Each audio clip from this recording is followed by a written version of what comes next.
Good evening and welcome to the special select board meeting on the date of March 4th, 2016. We'll start with the Pledge of Allegiance. I pledge allegiance to the flag of the United States of America and to the republic for which it stands, one nation, under God, indivisible, with liberty and justice for all. And for those of you checking your calendars, yes, it is Friday night. It is 7 o'clock, and yes, your select board doesn't have much else to do but talk about the budget. So we were able to bring 4 of them in, and tonight we're going to go into the public service section of the budget. We have in front of us the command for the police department and the fire department, and we've also got our CFO who's going to give us an overview of all 3 departments, and we have some questions and answer period by the select board. Before we do that, is there any comment or announcements by the board? Any select board comments tonight? Other than it's Friday night, and let's keep it crisp. Any visitor comments? Okay, Stephen, it's your show. Richard, Paul sent Pulp Stores. I sent out a couple of documents I believe yesterday reflecting the discussions to date. So hopefully everybody's in receipt of those. That's what we'll be working on tonight. The updates that we presented. I do want to, as all of you know, both Chief Stankiewicz and Chief Dearborn are new this year to their roles, so this is the first budget presentation that they'll be making to the select board. One of the things that I've been pleased with from both of them is they have really, in presenting their budgets to me in what ended up being the town manager's budget, they both really articulated really dynamic visions for both of their departments, different but equally dynamic for the departments. And I think if, and we heard this from DPW the other night, if resources weren't constrained, I think they both could be doing much more than they already are. And so it's, to some extent, it's disappointing that we won't be able to achieve that potential in this year's budget. But I do want to commend them for not only living well within their means, but also really being able to say, if we had more, we could do this, and this would be the value, and here's where we're trying to take our respective departments. So I think they've done an excellent job in their first year doing the budgets, and I look forward to hearing their responses to any questions you guys may have. Which one's going to start, Stephen?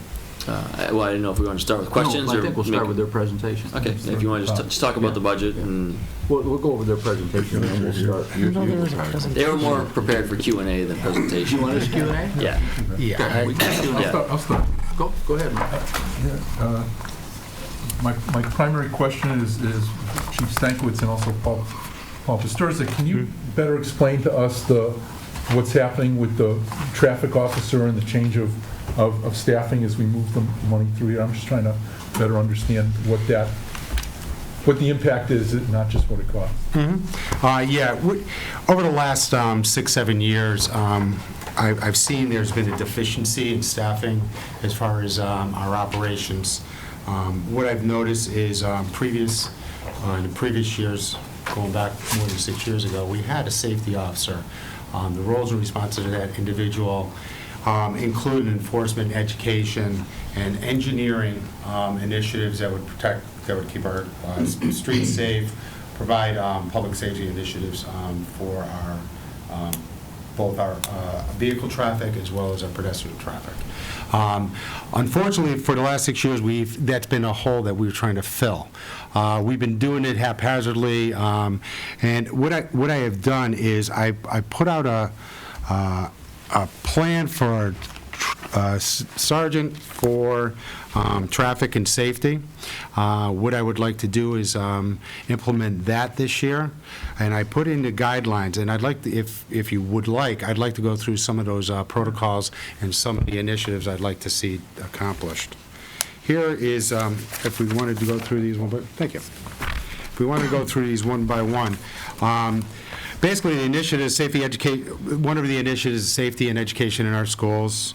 We're going to have this sergeant, he's going to supervise crossing guards. We currently have a supervisory position already filled, but what I was looking at doing is reanalyzing, looking at our crossing guards. There's been a lot of issues. I'll go over that in a few minutes. With our crossing guards and how we keep augmenting or increasing. But I think it's time we take a hard look at our crossing guards and reevaluate that as far as their posts. As far as responding to citizen complaints, again, that's, I don't care what community you police in, that is the number one concern with most individuals is speeding vehicles, things like that. So there's be special attention given to that. Develop vehicle and pedestrian safety initiatives. We're looking at that, as well as collecting data. Again, with this MGM project coming up, we need to get a baseline as far as how many cars, traffic flow, traffic patterns. Again, that's going to help with the mitigation, effects on mitigation in the future. And also, this individual, this sergeant, what I'm looking for is going to be applying for grants. There's several highway safety grants, there's STEP grants, there's federal grants available to help with safety of our for safer passage of our motor vehicles as pedestrians. But also to apply for those grants, but also to be able to manage those grants as well. If I could bring your attention to the officer in charge safety traffic, sergeant, if you draw your attention to number 4, basically it's regularly inspect outside traffic detail sites and other locations.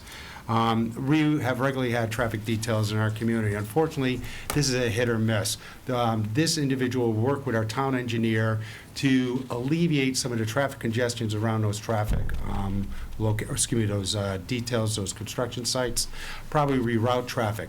What's happening now is during the morning hours, as an officer goes out there, for a detail officer, we'll call our supervisors out there, and they'll try to assist with traffic flow to mitigate any problems that are out there. But this would all be done prior to the traffic or road closure, as we did in the past. And again, it used to conflict with a lot of schools as far as the school bus routes, walking to school, so there's a lot of safety concerns. We just had issues last year dealing with Long Meadow Street when they're doing the major constructions on Long Meadow Street by Edgewood Ave with crossing some of those pedestrians, the school kids going to and from school. So that's what this person would end up assisting with.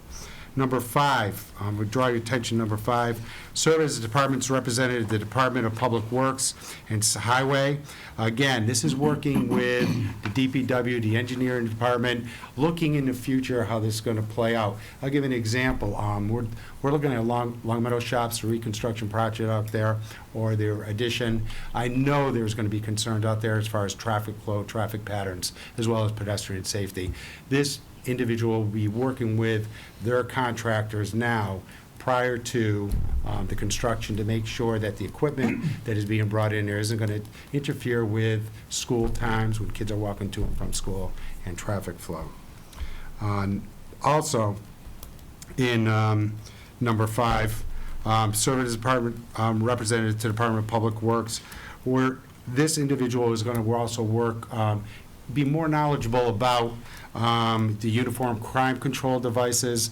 Right now with the safety committee, that's one of the areas that there's not many of us in the police department who are very knowledgeable about that. Me in particular, again, have a designated person who knows what type of signs to put up. What are the requirements if you're putting up a crosswalk? How close do these signs have to be? They have to be 300 feet before the crosswalk, 300 feet after the crosswalk, things like that. Again, without having someone who has that knowledge, it's very difficult to make those decisions. So these will gather that information. Number 8, traffic education. What I'd like to see is better use of the speed sign, Facebook, Twitter, get this information out to the public. Whenever there's a road closure or there's any type of hazards in the road, they would be responsible for that as well. And implement proactive safety campaigns. That's what we're looking at as well. And work with the schools to make sure that there's a safe roads to schools. We've been working with Safe Roads to Schools to make sure that we provide safety for our children as they're cross intersections. Number 9, need baseline data collection. Like I was saying before, we need a traffic counter out there. What we need to do is have an understanding of how much traffic, is there going to be an increase of traffic? We've already experienced in certain streets in our town, Colony Road, the Colony Road Association has brought it to our attention. We had one of our my captain go out there and speak with them, talk about the increase of traffic. Those are those during the commuter hours. People are finding ways to get to the highway by not using our major roadways and using our side streets. This individual is going to help meet with those groups and probably come up with some ideas on how to relieve that or look at other ways to mitigate those problems in those neighborhoods. As far as number 10, constantly receive reports of speeding cars. That's something we constantly see. There's special traffic safety programs or initiatives. Again, it's getting down to the grassroots, getting officers out in the street, being able to use directed patrols to get these in certain locations so that we can, either by using enforcement, by using education, as far as stopping people, click it and ticket, things like that. So this officer, this sergeant, is going to be able to use directed patrols in those high areas, high concentration where we receive the most complaints. Number 11, serve as a coordinator of special traffic safety programs, be available to provide assistance and advice to other supervisors and personnel on traffic. That's one thing we need to do is collaborate. We don't have a unified structure right now. It's a hit or miss. We have, although we have staff meetings monthly, a lot of times we don't coordinate our initiatives, and one of the major initiatives is our traffic and safety of our kids. The other thing this individual would do, this sergeant would do, is number 14, assist with this is conduct safety education programs for schools, personnel regarding child safety. We haven't done bike rodeos in a while. Bus safety drills, those haven't been accomplished in several years. And evacuation drills from those buses, as well as working with the Park and Recreation Department. We haven't coordinated summer programs with them, bike safety, coordinated with our officer. We have bike officers. Maybe we'll utilize them as well. As far as number 19, work with residents in mutual efforts to solve traffic-related problems. I guess I've addressed that already.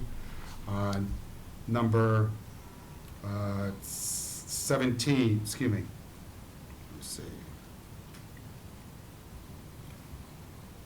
17 is through a combination of education, enforcement, and engineering, of public support, facilitate the safe and expeditious movement of vehicular and pedestrian traffic. Again, it's getting out there on the streets, working with individuals, and coordinate it within the police department. And number 18, I'd like to jump down to number 18, work with the Lieutenant Administration to apply for grants. We have Maya grants we could apply for. DDAX is a program where it's data-driven approaches to crime and safety. And what we're looking to do is to find out where our accident patterns are, try to direct our directed enforcement in those locations, trying to reduce those traffic accidents and increase safety to the community. There are other programs that are also available, traffic safety and enforcement grants. That's going through the state. They have the click it and ticket, drive sober, get pulled over. We also have the underage alcohol grants that this individual can apply for and manage. And also with those underage drinking and alcohol grants, this individual will also do increased enforcement within compliance checks. We have an increased amount of compliance checks as well. And of course, this individual, the sergeant, would work with the safety committee, comprised of DPW, town manager, and police representatives, and help to establish consistent signage in our community that we haven't been able to do currently, or there seems to be a gap in what we've been doing there. And as far as crossing guards, this individual will be managing and supervising crossing guards, and in those times when those crossing guards weren't able to be there, he would help cover those posts if need be. There's a multitude of things I'm looking at. Some of these all can't be implemented in the first year, but I can guarantee that we will be more responsive to the community if we can have an individual that will be dedicated and passionate about doing this job, since this is a area that we seem to receive numerous amount of complaints to, yet we haven't given a lot of attention to as well. So that's one of the reasons. Okay, thank you, Chief. Just a kind of a quick follow-up. So if without compromising our safety in any way, can you go through just what the structure then of the organization is going to look like in terms of, I assume this person's working days, not a shift sergeant, right? Mhm. And also if they'll have any personnel, reporting responsibilities, anybody, for example, when I first saw it, I said maybe the SRO is going to report to them as a officer, but how you envision, if you will, kind of an organizational chart for the department and where this person's coming out of. Okay, this would leave us with 19 patrol officers, and there would be 7 supervisors. The 6 supervisors would be comprised of a captain, lieutenant, and 5 sergeants. And of those 5 sergeants, this sergeant would be assigned to the day shift. This individual will be primary responsibility be Monday through Friday during the school year, and during those off times during the summer, we could put that individual on a 4 and 2 shift. He would assist with coverage of our vacation, be almost like a vacation relief sergeant to cover during those heightened times when we were lacking staffing during the day shift. As far as the lieutenant's responsibility would shift a little bit. Instead of covering the shift during those days off, when we're covering overtime shifts, the lieutenant would also be able to deal more with management aspects such as policy development, which that's one of my key focuses, is to receive accreditation. I just need more staff. I need someone else more dedicated to that position. So it would be mostly Monday through Friday during the school year, and during the off times during the summer, that would be a 4 and 2 schedule, which would include coverage of vacation or vacation relief. They would supervise the crossing guards. Thank you very much. Yeah, And their primary responsibility throughout the year would not only be crossing guards during the year, but also the pool crossing guards during the summer months. And I think the benefit of having it be a sergeant position is when patrol resources need to be deployed for whatever issue, a sergeant is able to do that versus having a dedicated patrol officer. This is something we kind of discussed, and I agree that it needs to be a supervisory level position for kind of directing certain activities at certain times. So I recall that we had a police force of 21 individuals at full staff now. Is that correct? We have 20 patrol officers as full complement for officers, yes. And so we're actually going to go to 19 officers. Officers. That's your recommendation? Okay. Definitely my recommendation, yes, sir. Well, his recommendation was to just add the sergeant's position. That's your adjusted recommendation. Yeah, what he ended up with is 19 patrol officers and a supervisor. We wanted to elevate as the captain, or as the chief laid out, I think very well, it is an important position, and it's the reason why it was really the only supplement. It was really my top priority in terms of something different that we're going to do under our base level budget, because we do spend so much time not only internally talking about traffic but also here, and it's the responsibility of many, so sometimes it ends up being the responsibility of none. And so having a central person, a focus point for all of our efforts was important. But I think that's why we wanted to elevate an existing position really to do it in a cost-effective way. And to just follow the last question, cost effectiveness, without putting you on the spot, do you envision that there's an internal candidate who is likely to be qualified to move up to this new sergeant's position? Yeah, as opposed to we're going to get somebody out and lay off a cop is what I'm. No, we have what I'm concerned about. We have some people that showed some has some very keen interests, and they have Okay, the so- aptitude to do this job. So we're going to do it through internal, okay, Yes, that's what I was absolutely, yes. mostly concerned. Thank you. Marie? I think it's a great idea. I'm surprised 6 years we had to wait for this to happen, so thank you for finally bringing it and getting it done. I see so many places you can use it, and this actually is a time for me to ask my question, which is, every time there's an accident in town, do we report those accidents to the state? Yes, all our accidents are reported to the state. We compile that data on a monthly basis. The administrative assistant reports that information to the state. And now this person would be responsible for that. Because I discovered that our tip money, there's a whole pile of tip money that can be used just for, depending on which sections have the highest accidents, but we had to be reporting everything to be able to be access to it. Also, as you know, we just got in complete streets, but the next phase of that is we actually have to create a plan. And so this would be a key person, and once you have the plan in place, all this grant money can be applied for. So now we'll have a dedicated person who can start trying to chase that. And then the third thing to tie this all together is walking school bus, because we became that, we started the process, and again, there's money available, grants.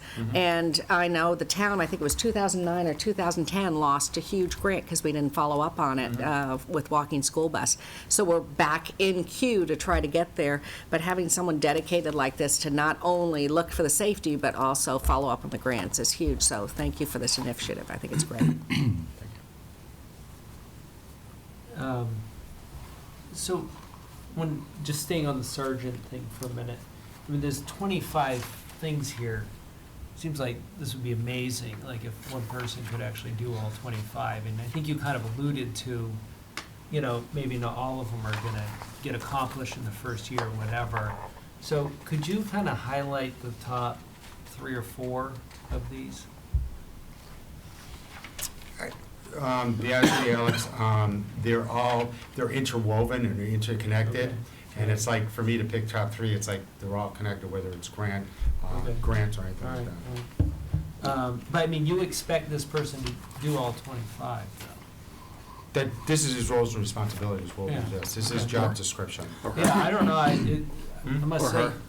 Or her. Hers- Well, no, I'm not speaking, it is going to be a male, because the only people on our sergeant's list who would be able to do this are males. Oh, right. So it's not because I wouldn't open it up to a female. Pull just that off. because- So, Good explanation. It's true, though. Yeah, I thought of that. but this seems like a daunting list, which I guess is good, because you're aiming high, so that's good. You set the bar high, and you'll see that people achieve those, reach those That's good. heights. Okay, so I just had a few other questions. You had alluded in your remarks just now about reevaluating the crossing guards. What do you mean by that? Currently, we started out the year, we're budgeted for 21 crossing guards. Currently, we have 23 crossing guards. 2 of them are unbudgeted for this FY16 fiscal year. The reason is because we added another crossing guard over Converse and Route 5, and also because of the demands and the change of routes to school. Some of the children are now using Lawrence Drive at Blueberry Hill. So we assessed the need there, and we added it because of safety measures. Right. And sometimes budget, we have to, it isn't the money that drives Sure. it, it's the need. Right. So with that being said, there's other crossing posts that it seems to be redundancy. We've been doing it, this is the first year we've taken an analysis of each crossing post and how many times are used per day through the course of the year. So now we have, when we make our decision next year, we'll be able to take an analysis. When are these, as you may suspect, the climate dictates how many kids are going to cross the road. So during the winter months, we may have to look at, may not eliminate posts, but we may eliminate posts during some times of the year when those intersections aren't being utilized at all. So we're looking at different variations of how we're going to be able to provide the most coverage, yet be able to reduce the amount of cost in order to fill those posts. Okay, so how much do you need to be able to reduce costs? I mean, what do you? Well, what I propose is, we currently are budgeted for 21. I'm looking at about 18 for next year. between 16 and 18 to cover. But I can't be definitive until I gather all the data and I assess the data and we analyze the data. And with the new sergeant, I'm going to be able to do that. And then we'll come up with the posts that we think are most applicable to be covered. So wait a minute, so we're gonna go from 23 now to 16? 16, 18, but we could still maintain 21 posts, but we may eliminate our, eliminate posts during the inclement months, like inclement weather months such as December, January, February, when no children cross those streets, or we have crossing guards out there who aren't being utilized at that point. So we're not using our monies efficiently right now. So, Okay. one of the things, if I may, can I Sure. just go a little further on that? Because when he and I talked about it, one of the things that we discussed is that, I mean, what we don't want is having someone sit out there for, it's an hour and a half in the morning, an hour and a half in the afternoon, essentially in their car, and no children crossing at that post. And what the benefit of the traffic sergeant is, one of their goals will be to evaluate the crossings themselves, the number of students, the view corridor, the speed of the cars, the number of cars flowing, so it won't just be tied to certainly a number, like just the number of children. And then, in the way I looked at the 18 posts is it's not like 18 people. It's basically a sum of personnel power. And so it's 18 posts times 3 hours a day, but not necessarily for 18 individual intersections. So if there are intersections that need it year-round, that we do experience people crossing, you can kind of move pieces around depending on demand, and not have people sitting out in intersections that aren't being used by pedestrians or cyclists. So I'm looking at the line item for crossing guards, and it looks like it's going from, well, we had fiscal year 2016 from 145 down to 121. And then there's a notation that says reduce with additional sergeant. So what, could you, I don't know, explain the comment? That's more or less my comment. Okay. Again, there is, in talking with John, it's basically that reduction. I mean, let's just say they both go hand in hand, so I wanted to match the two together. Okay. That would be the rationale. If that sergeant was not put in there, I'm sure that crossing guard number would have been a much higher number. So it's just me to match up the additional sergeant with that line item. So we're looking at a cut of $24,000 with respect to the crossing guards.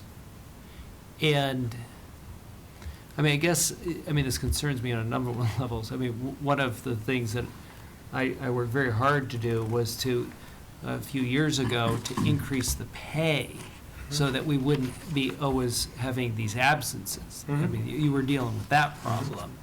And it seemed that by increasing the pay, that problem got solved.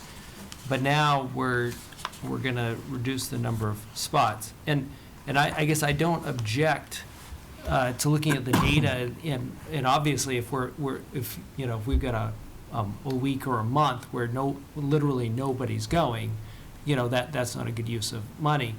But I mean, this kind of feels like we're reducing the budget without really having identified where the savings are going to come from.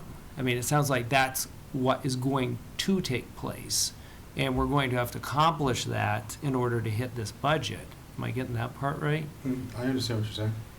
So if you want to maintain my budget proposal, and then we'll be able to reevaluate those crossing guards.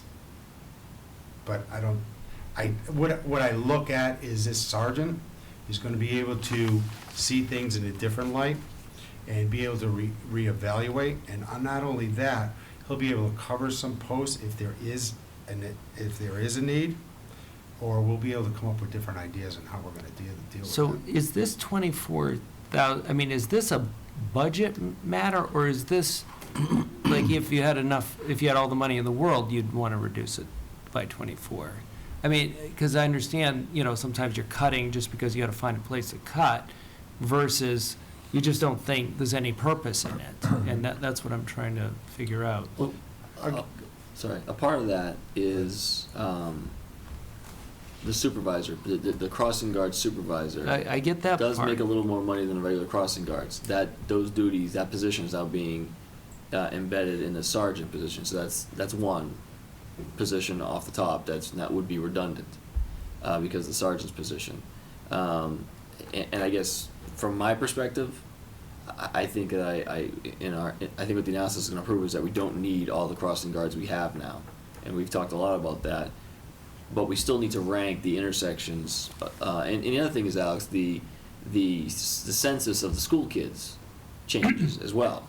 So you may have kids who walk, to an elementary school, but then are going to take a bus or a car to a middle school, and the neighborhood factors, the people actually using the intersections may change as well. You may have 3 kids who are all in 4th grade or 5th grade this year using a crossing, and now they're going to go to a middle school and go on a bus or a car, and now you have no crosswalk there. So there's a variety of factors.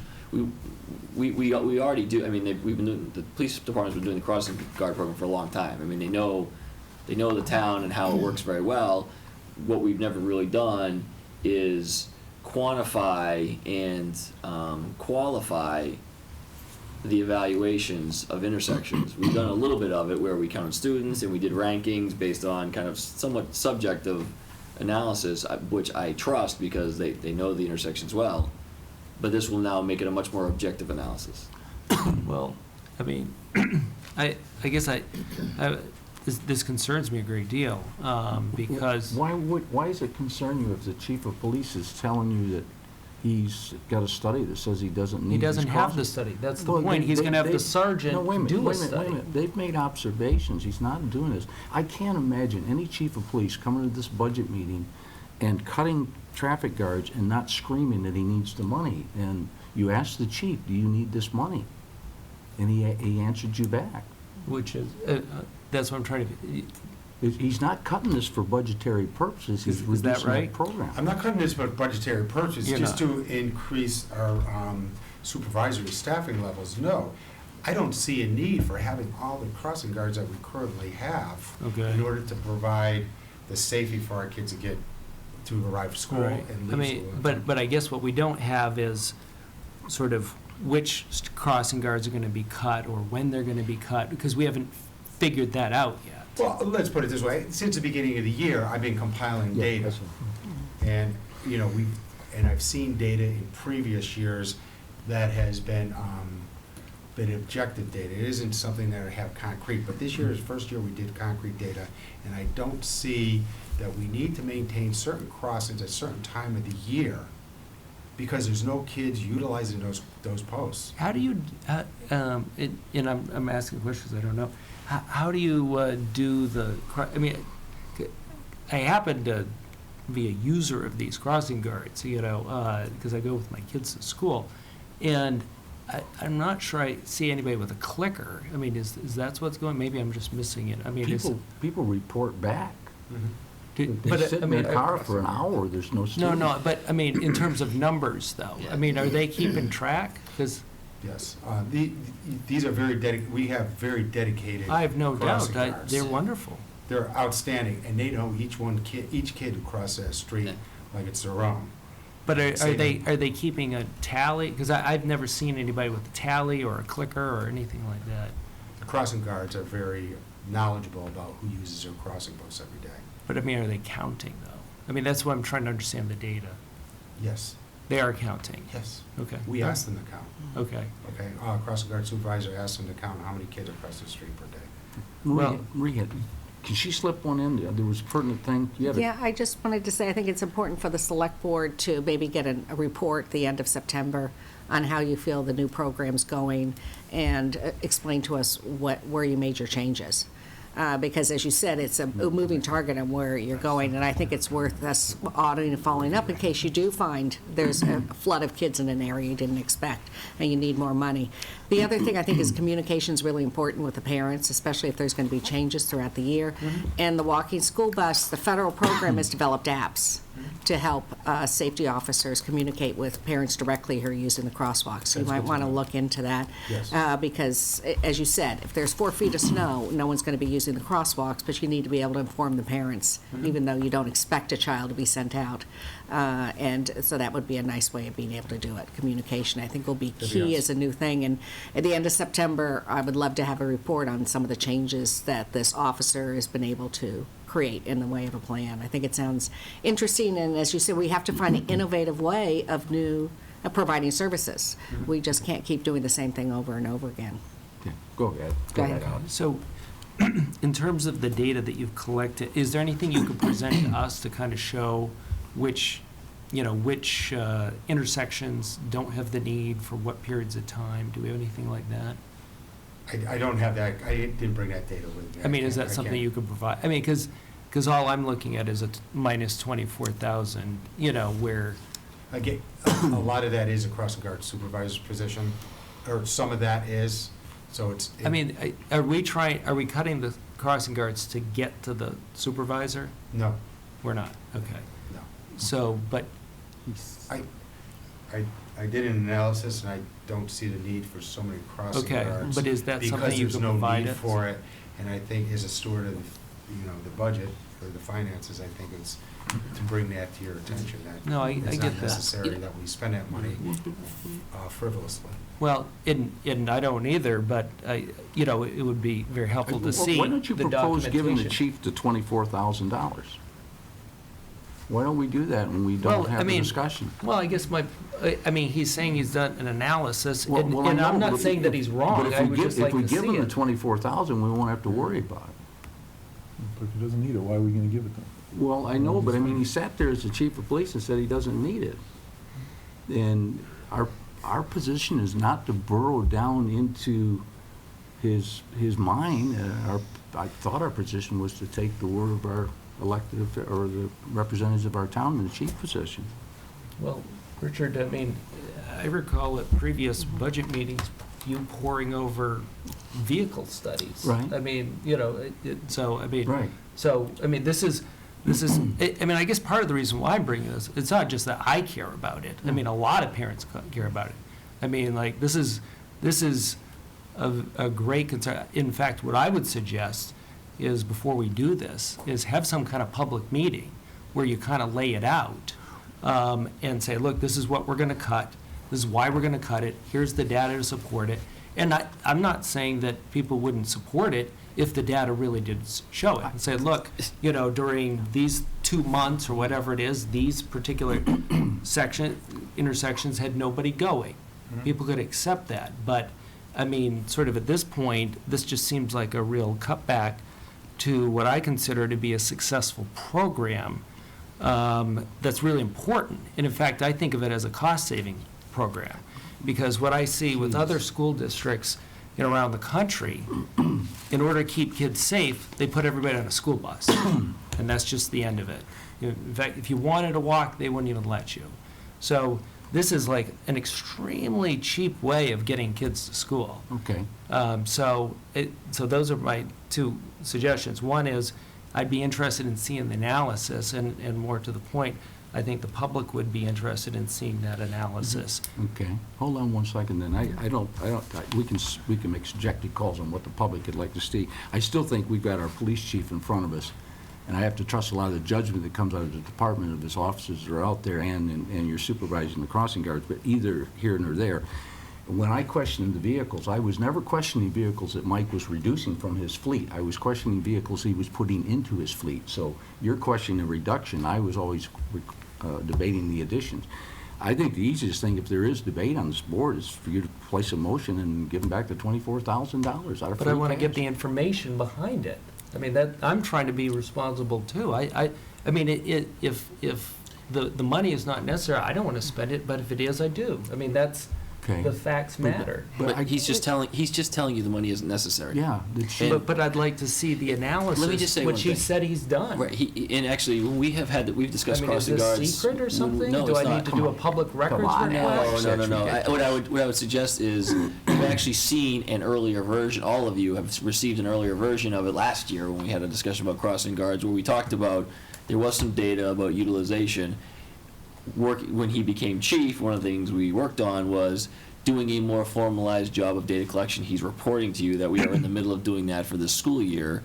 What I would say, Alex, is, and really asking for a measure of deference from you, it is a highly successful program because of him and Chief Siano and all of the officers and our current crossing guard supervisor and the guards themselves. So to suggest that somehow the chief is going to diminish a successful program that the chief is largely responsible for building it doesn't connect with me. So that's why I'm saying, give him a measure of deference that he knows where he can make the reductions. And I think he's happy to provide the information. You've already kind of seen a precursor of it when we evaluate different intersections. I think every parent is going to want a crossing guard every time their kid steps off a curb. All right, let's have that conversation then. The town simply can't afford to do that. And Okay, but let's look at the data. And in a representative form of democracy, it is we that make the recommendations to town meeting, not via public meeting. I agree that we should be seeing the data. My only concern is the data is not going to be available for several months because you don't know where the. Well, I'm hearing finish. two different things, though. I'm There- saying he it's in said the- he did the analysis, or He's- it's going to be done. I don't know. It's in the process because you don't know who's going to be moving, and he said where children will be walking to school in the fall depends on enrollment and depends on the bus routes. We're now putting in a dedicated professional that's going to be dealing with this. I think it's nothing wrong with us as they get closer to the plan, asking the select board to have a presentation on it, but I see it as something that will probably be evolving over the month of September as children come in and drop off. The most important thing, I think, is communication. If we find, I feel the select board feels this is such an important program, that all of a sudden, if you see a huge amount of kids landing in a section and you need more money, definitely, I hope you will come to us and we'll consider reserve transfers, because I think this board feels crossing guards are very important. But it is, the data, I feel, is evolving, and you haven't even put the person in yet who's supposed to be in charge of this. For you to put a traffic specialist in and then all of a sudden endanger our children, it doesn't make sense. So I can't imagine that's your plan. And I understand you dropping back in the cost and trying to be conservative and what your needs are going to be. But we, as a board, feel this is really important. We'll want to follow up on that. We'll want to have reports. I'm sure the school committee will want reports as you make changes. And when this traffic person comes in, what the overall plan is. We'll want to follow up on it. And I agree, Alex, it's a huge number that we're seeing cut, but yet we are seeing another section where you are investing in it. So I think you've really invested more funds into this program. It's just not being seen in that line. It's being seen in another line. But I agree, Alex, I will want to see the changes that are made. I doubt you know where all the crossing guards will be changed. And you're now talking about micromanaging the data, which means there might be a half hour less here, an hour more there. So you might actually have more sections covered for less time, and depends on the days. So it sounds like a very complicated plan, and I would, for one, will want to see it before school starts and then see evolutions and reports to the select board as we go along. Okay. Alex? Well, I guess I took the chief's remark to say the analysis had been done, and that's what allowed him to conclude that we could reduce 24,100. Am I getting that part wrong, or? The data collection is ongoing currently. Okay. Since the beginning of the school year. So, but I take it, the stage at which it is, it's complete enough to give you confidence to reduce it by that much. Am I getting that part right? That's correct. Okay. So is that something you could provide us? It wouldn't be a complete report. Well, whatever it is, I mean, obviously it has enough power to lead to such a significant change in our program. I mean, that's why I'd like to see it. I mean, if it's not very persuasive, then that would make me think that maybe we're putting the cart before the horse.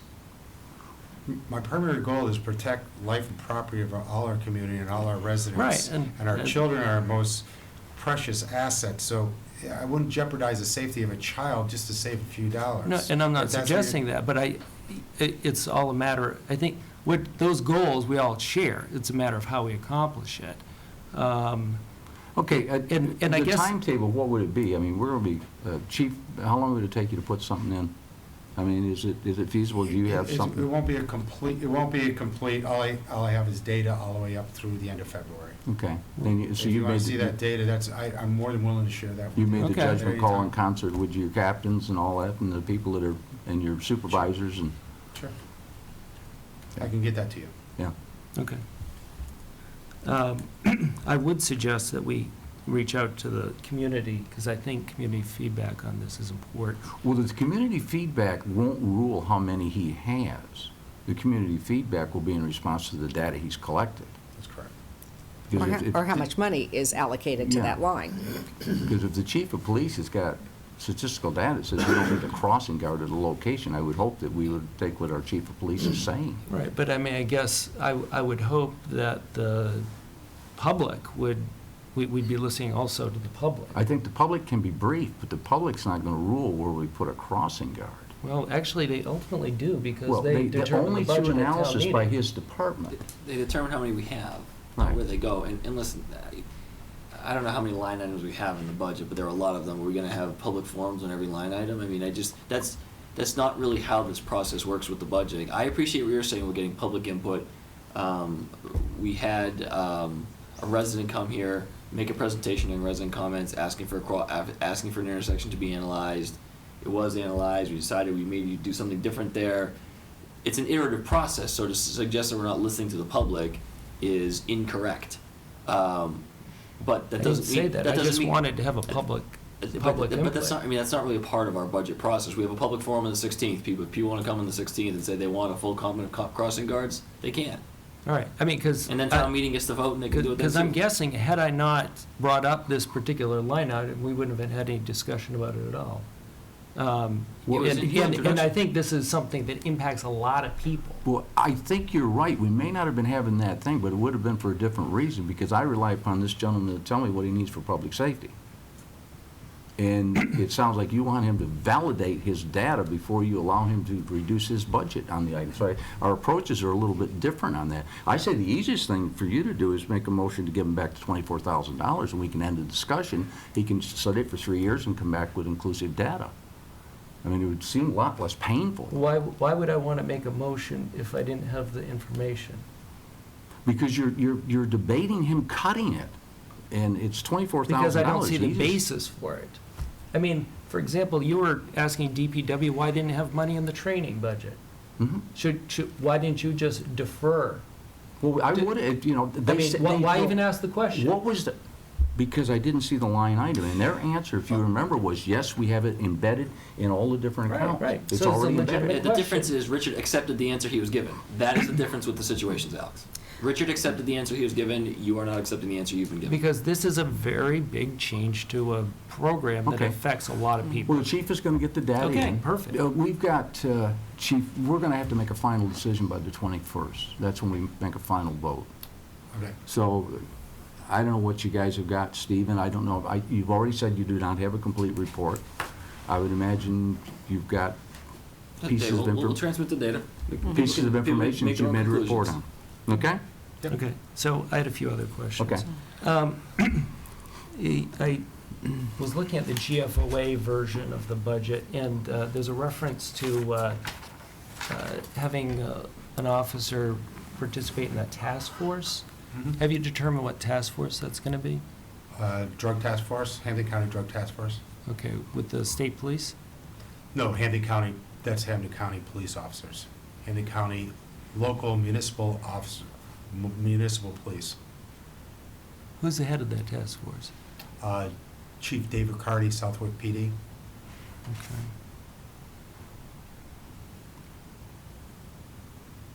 And how much time do you think that officer would be spending on the task force? It's dependent on needs of the task force as far as their investigation into narcotics investigations. I mean, do you have any sense of, I mean, It could be half-time, full-time, quarter-time? Okay, he primarily works a shift, he's assigned a shift, Yeah. and it'll be utilized to, it could be 4 hours one week, it could be 16 hours the following week. It may not be utilized for 3 weeks at a time, so it's sporadic. And this would be drugs? Drug task force, yes. The dog, do we have a sense of how much that's cost? I mean, I know we've gotten grants for part of it, but I remember last year when we were looking at the budget, like, we wanted a new car because of the dog. Mhm. Do we have a sense of what it's costing us? I believe initially we received a grant for $25,000 from the Stanton Foundation. right. Training was $10,000 that we received from the Stanton Foundation. So we received a total of approximately $35,000, I believe it is. And right now, her budget stands at, I believe it's around $12,000 she has still remaining in that account. Fortunately, we've been able to receive several donations. A.W. Brown is providing dog food. That's on a monthly basis, a bag of dog food. Also, there's a groomer in town who provides monthly grooming fees. for, Okay. Nothing, Yeah, getting, yeah. vet bills are at cost out of a vet out of Hadley, so So nominal have we been cost. out of pocket at all for this? No, Okay. Well, what about the car? I mean, have we had to dedicate a car to it? that's correct. Okay. Do you consider that part of the cost of the program or no? No, And why not? because that vehicle is being used for patrol. So she's part of patrol staffing, Okay. so that vehicle is being used for patrol. All right. I mean, I know the dog program, if you want to call it that, is still fairly new. When do you see yourself sort of evaluating the effectiveness, like how many cases it made or that sort of thing? I mean, and at what point would you be doing that? This is an ongoing process. Officer Van Buskirk has been trained by the Work Dog Association and Master Handlers. They have to maintain all their records on all their tracks, all their training exercises. We have a complete list of everything that's documented. She had to purchase a computer program that helped her track not only the cost, but also all her training. All that information is necessary because when she does testify in court, it's all going to be brought forward, Right, so right, right. everything has to be kept in detailed format. I mean, I guess what I'm getting at is, are we going to say at a certain point? I mean, because this dog program's kind of new, right? We've never really had a dog. We obviously have certain goals, associated with. I mean, these were articulated when we got the dog. I mean, at what point are we going to kind of evaluate, actual results to the goals? We've already seen successes, and I don't think I need to go over those here now, but I'd be willing to talk to you Okay. anytime about All those right, successes all right. we've had. Okay. They really aren't goals, though. They're kind of objectives, aren't they? I mean, you I don't would have say a goal that. of catching 6 criminals. You have an objective that you're able to, it's a little different than normal goals and objectives. I guess I always thought goals and objectives were synonyms, but. Well, they are, but usually when you say a goal, it's like, what are they going to get, 6 criminals a year? If you only get 4, we get rid of the dog? Well, it's not true. It's the fact that the dog is used to catch people. And, how would you say, 1, 5? No, I don't think, 1. I don't think we ever had anything specific like that, but I mean, we had some general goals. Okay. I mean, that's all I'm saying. The training for narcotics detection is happening this month. Mhm. And I think, so the full implementation of the K-9 program hasn't really even occurred. I Right. think Well, that's the why- the chief has been good about reporting on instances that the K-9 unit was involved in the monthly reports. I think I've reported on it a couple of times Yeah. so far.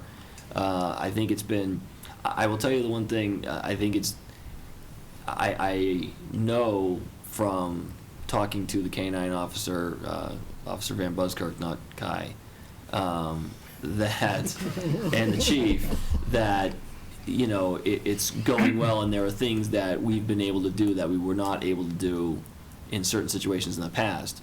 The one thing I didn't expect is how much the community has embraced the K-9 officer and the program, and, you know, a lot of the donations were really unsolicited. People like, you know, reading about it in the newspaper. The cover, we're going to feature the K-9 unit on the cover of our town report. I mean, people really have embraced the program, and to me, it's been kind of a public relations benefit for the police department in a very positive light. It's got a lot which more I think is- Facebook time than I've got. Yeah, I know, and so I think it's been, Playing in and the we haven't snow. really even reached the full potential of the K-9 unit, and that'll be, and I do know that the K-9 unit is going to be an important part of our drug interdiction program when they have, you know, achieved their training, and I expect that it won't, with the way things are going, as you've pointed out, Alex, it won't take long for them to have a success in drug interdiction. I hope not. The town manager was referencing that there was great potential that was sort of, I mean, there were lots of ideas, lots of potential that was untapped because of it being a tight budget situation. Could you elaborate on that? I'm just, I'm literally, you're looking at me puzzled, but I'm just literally trying to echo what the town manager said. I thought we were talking about innovation, didn't we? That you Okay, I'm couldn't do sorry. it. The word potential I wrote down in my notes. Okay. Innovation. What would you do if you had unlimited dollars? What's your number one program that you're not Give it to the implementing? fire chief. Is that really what you're after, Alex? No, If they had- I was just literally trying to follow up on what the town manager said, that. Is that what you said? that he had lots of ideas, that there was lots of potential, but they weren't able to realize it. Okay. And I wanted to know what he was talking, maybe Go. At the there's, beginning of my thing, and I think I already, well, not to answer the chief, but Yeah, at let the the chief. beginning, I kind of tipped my hand on one, which was, he would have liked to have had the 20 patrol officers and the sergeant to add additional capacity. Because I think the additional capacity and the more manpower you have, the more you can achieve, and he talked about, and I'll let him talk about accreditation, but that's something he and I have talked about quite a bit as a goal for the department. That would be a lot more within reach, with more manpower. Yeah, with more manpower, that would be a benefit to us, no question about it. Well, what we've done in the last couple of weeks too is roll out our community policing efforts. We got more officers are out of the cruisers. You'll see them more in the streets. There could be boots on the streets. You got them in the parks. They're doing walk and talks. They're in the banks. We're trying to do community outreach. We also would like to see another SRO. Our SRO officer is overly taxed, and if you talk to anybody in the school department right now, they'll see that how valuable a resource. Unfortunately, what we're starting to see is her demands are, she is being pulled into the middle school and the elementary school, which we haven't seen in years. But a lot of things that are going down, a lot of things that are happening, with bullying, with sexting, texting, harassment, are all trickling down into our middle schools and are starting to affect those kids there. So to see another SRO would be a positive benefit to us. Also, increased amount of firearms training. We recently did an active shooter training here at Williams Middle School. I'd like to do more of those per year. Again, when you're talking about firearms, the more proficient you are, the better capable you're going to have a situation. You respond like you train. Unfortunately, those are things people don't want to talk about, but when we're talking about different terrorist groups, cells, what happened in San Bernardino, 14-year-old attacked other kids in Ohio school the other day. You haven't seen, these are things that keep that we're always contemplating, we're always thinking about. Those high-impact, low-frequency events are something we got to constantly train for, and we need to expend money on that. Increased amount of training for all our officers. Our command staff needs more training as well. We have a whole new command staff. We're adding new sergeants. We need additional training for them so that they can respond better, so there's consistent enforcement throughout the community. That goes and coincides with our policies to make sure that our policies are consistent and that we provide consistent enforcement and response to all our community needs. But those are some of the initiatives that I'd like to see. Can I ask you a question on a couple of this, John? Do you have a price on a CRO? No, SRO. Or, excuse me, the school resource officer? It'd be a half-time officer. And I don't have, So what is it, like 50, 20 35,000? I'd say 25,000. 25 to 35, somewhere in there. That's correct. Okay. So would that be a new officer or somebody reallocate, their duties would be reallocated?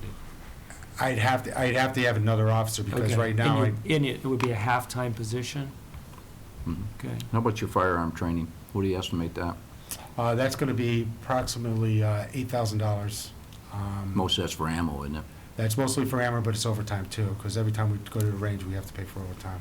Okay, and your, in the training budget itself, I noticed you put a $3,000 increase in your training budget this year? The reason why I added that is because of the executive development. We have. No, I was to wondering advance how that. much more you would need. Probably about 6,000 more. He actually asked for $6,000 more, that was cut back. Okay. There's two- Yeah, because you've got changing dynamics out there. Yes, we do. I mean, and we're aware of it, we don't think about it because we don't have to respond to it like you do. But there's events taking place every day that your officers have to train up for. Or potential events, And that's my biggest concern, yeah. is responding I to think those and it being. equally should be all our greatest concern. Go ahead, Marie. And following up what you said, the active shooter, high impact, how much would that be? Is that the 8,000 training you were talking about, or is that another? That's range training. The active shooter we do annually, and that's approximately $6,000. So that's, you would need another $6,000 to, or is that already in your budget? I built that into the budget because there's a need for that. I built that into my training budget this year. Okay, is there any other emergency planning that you would need money for that you cut, or you've got in your budget? I believe I have everything covered at this time. I can't think of anything off the top of my head. I'm sure if I had a few more minutes, I could think of. And if he had more money, he would spend it. He'd find a way Yeah, to so spend it. sure. What about your capital plan? I mean, is there, I know in the past, the former chief had talked about cameras, wanting cameras in some of the high, what do you call it, damaged areas in town. Is there something that you did not, a program you would have liked to start, which you couldn't have because of our tight budget? What I've seen here, we're working with, anytime there's new construction in town, we talk of new businesses. We worked with Steve Walker at the Long Meadow Shops. Our suggestion was to add cameras to that location. He is going to put surveillance cameras outside his facility. That's going to help us. It's going to deter crime from occurring there, but it's also going to help us to apprehend those individuals when they do commit. Is it going to be wired into your boards? We may have access to that. We may have access to that in the PD.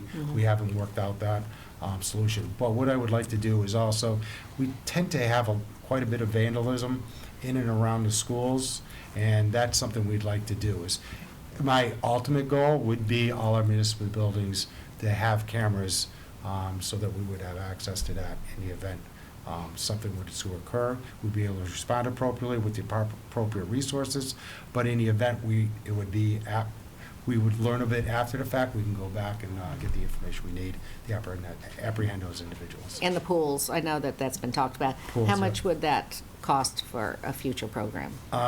Well, one camera is about, the cameras are cheap. It's the installation and the wiring, probably about $5,000 per camera. The cameras themselves are only $600-700. But it's the installation. Once those things are installed, then we're good to go.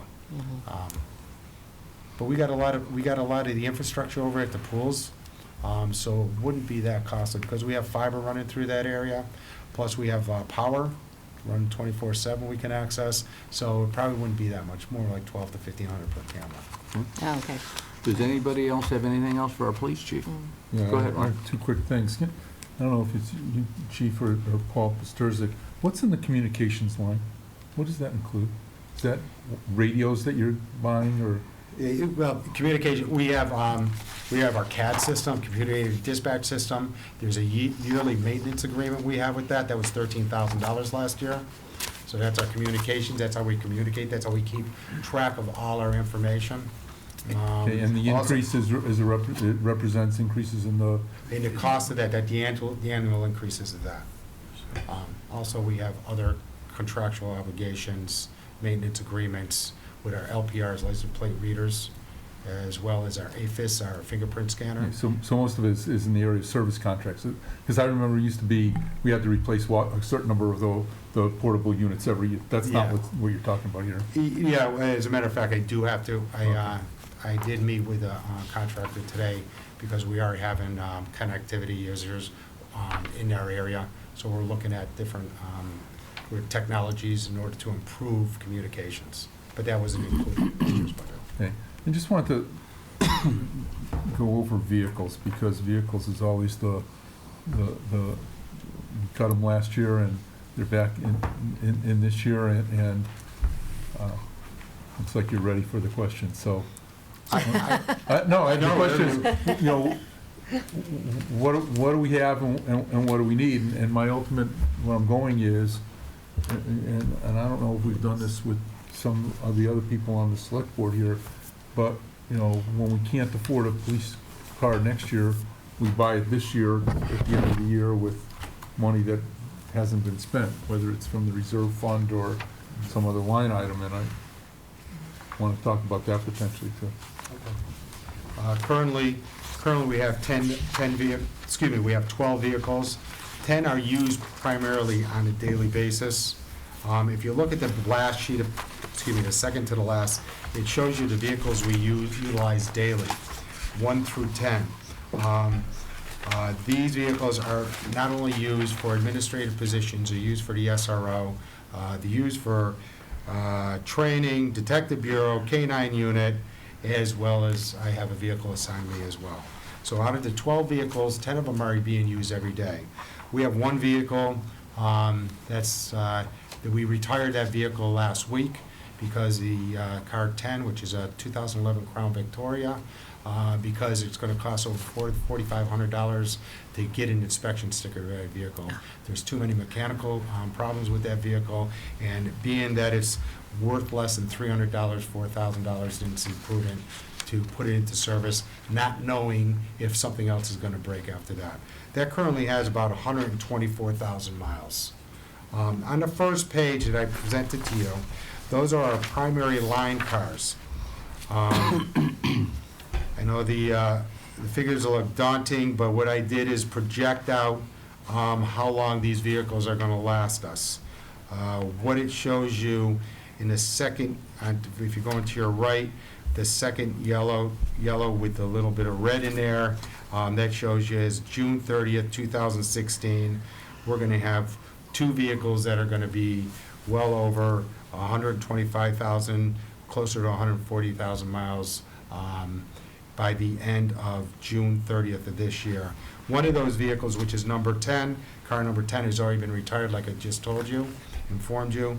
But car 8, the other 2011 Crown Victoria, that's going to be retired quite soon too, because that it is. I'd invite any one of you to come and take a ride in car 10 with me. That is one of those vehicles. All we can do is, it's a marked unit.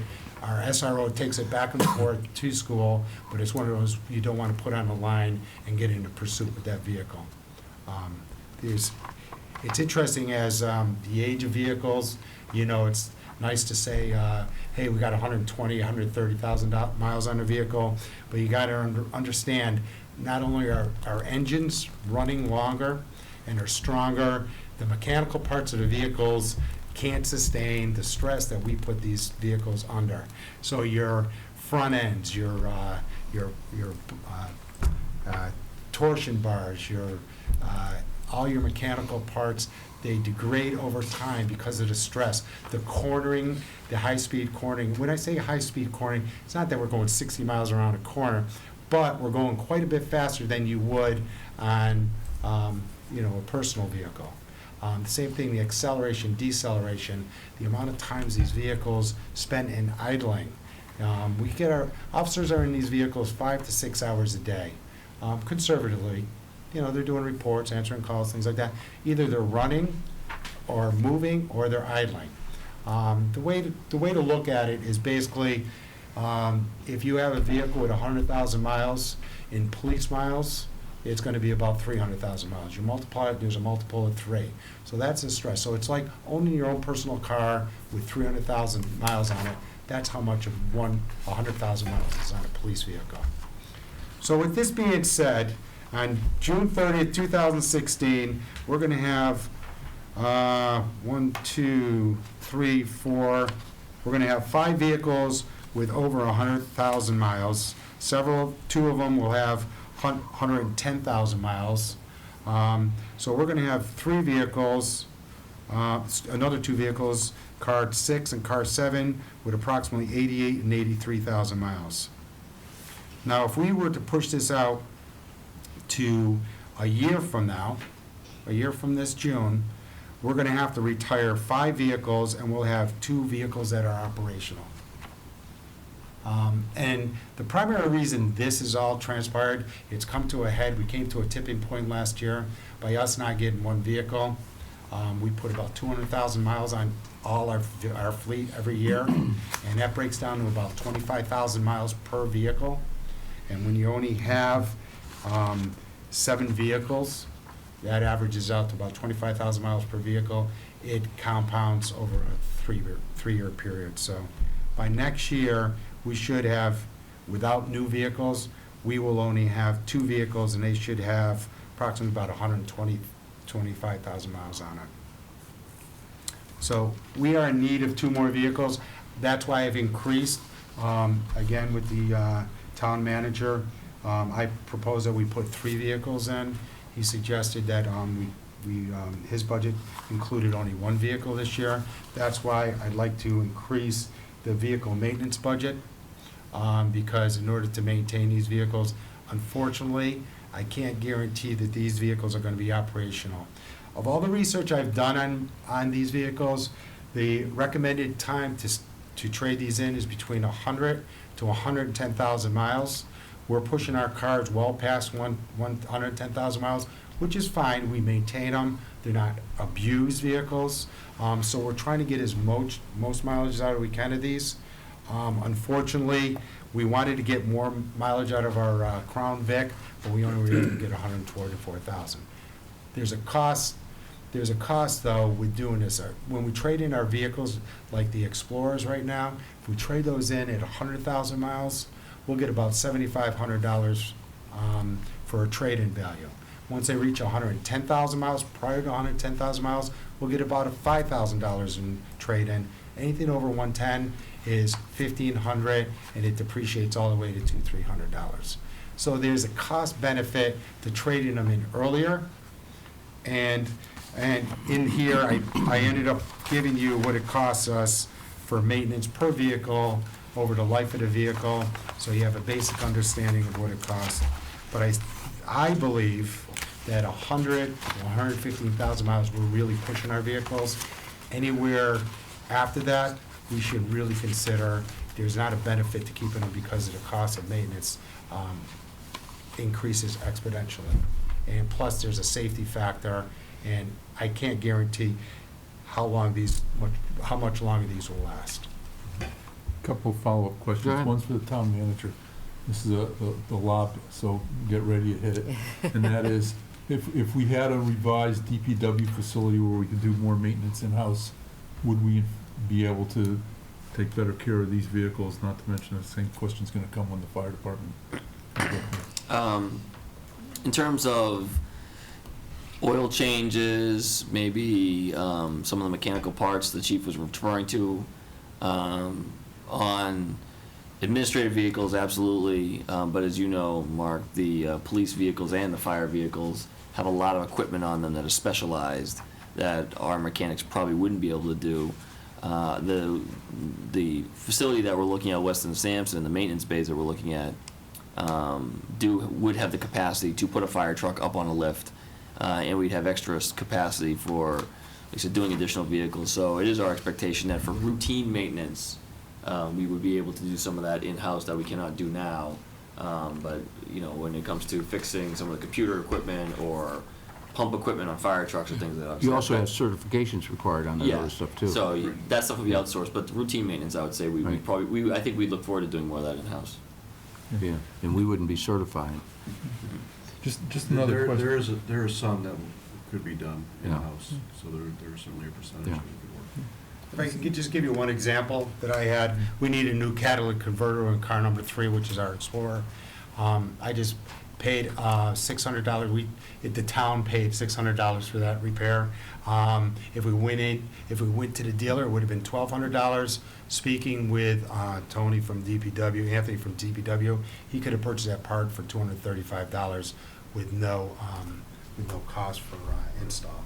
So that $600 could have been cut by 2/3 if we had our DPW facility doing that. And for your in-service vehicles, these 10 vehicles that you say are routine, how long then do you believe that, you said 100 to 110,000 miles, I think I'm looking at between 15 and 18,000 miles a year kind of thing, so is that right? So we're talking maybe 6 to 8 years for the life Of a vehicle? of the, No, the first line vehicles are, we got 4 of them, about 25 to 28,000 miles per year, per vehicle. So we're talking 5 vehicles.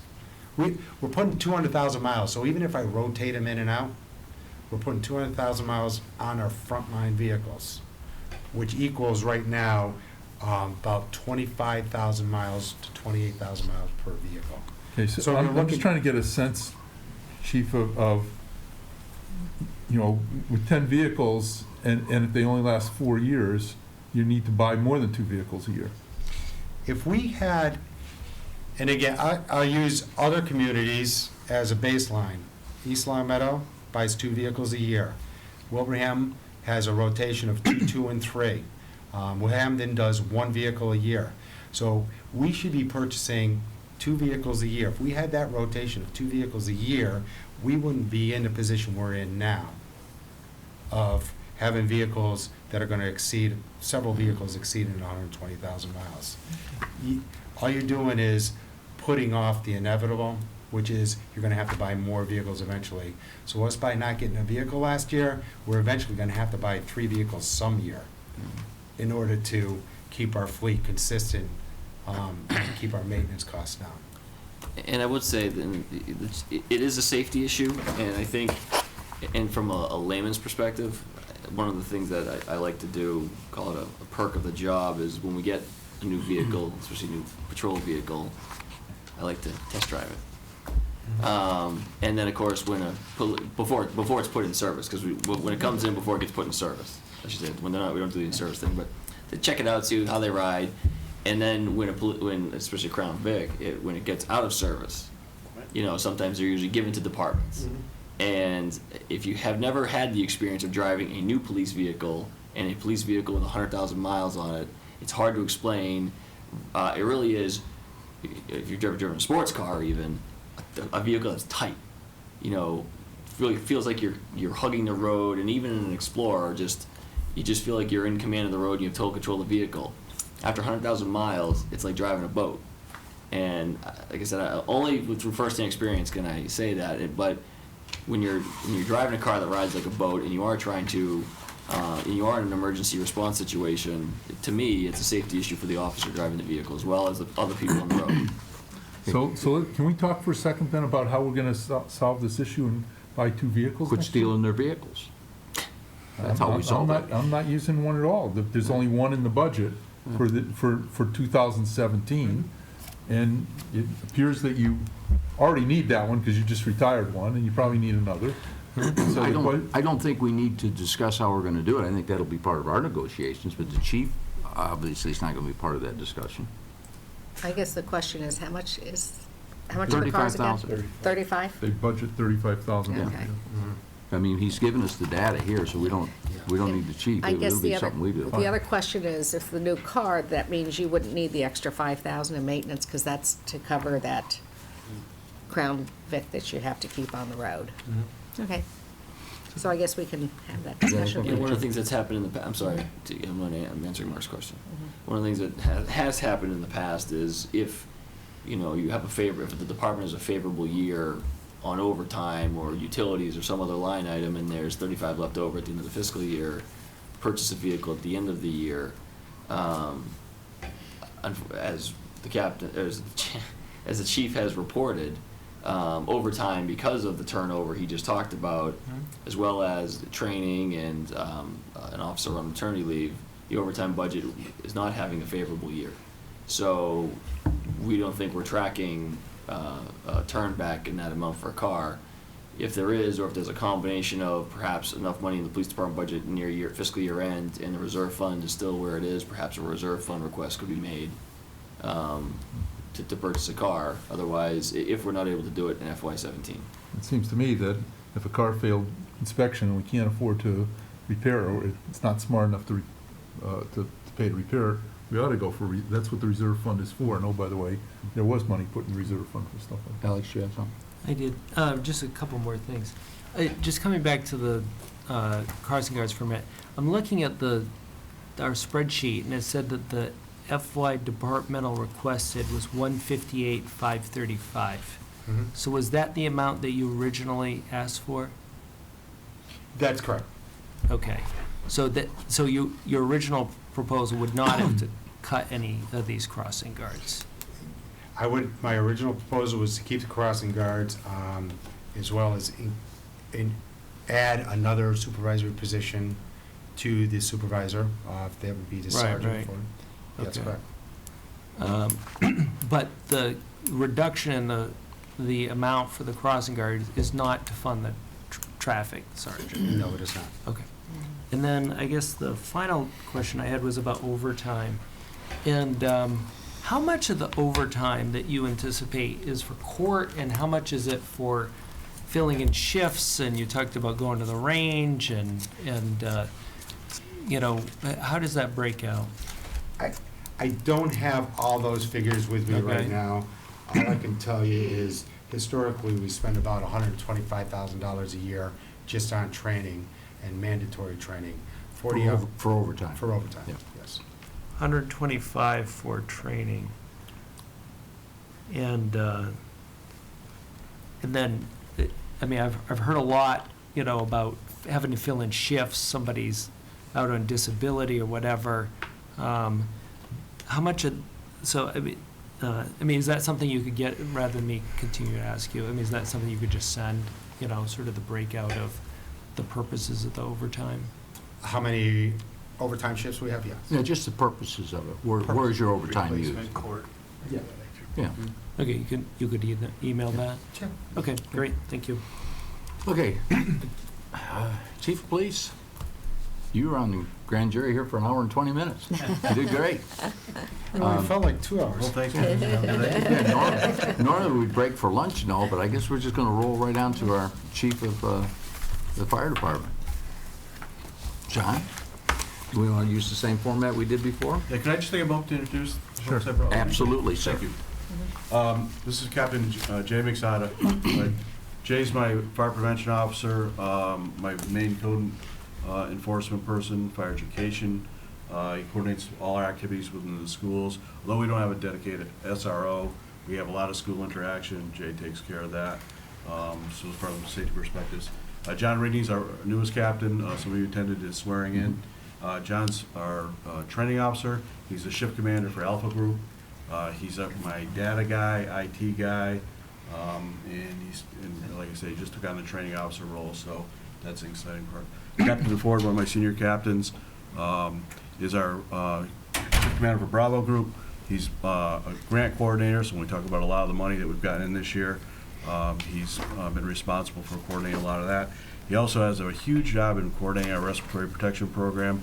We just got it in, if you remember when Richie Neal came out with our SCBA's, we just finally got that equipment in, $200,000 worth of equipment. So we've got a big role right now to put all that in service. So and thank you so I know what they do, and I'm giving them the opportunity tonight to see what I do. So. Thank you. Who would like to start? Yeah, I'll start. Just a other expense line item that's gone up, and I just wanted to know what was in those. We don't really write checks to other expenses, an accountant friend of mine said, so I was just wondering what was in that other expenses that. Where are you, seems to Mark? have gone.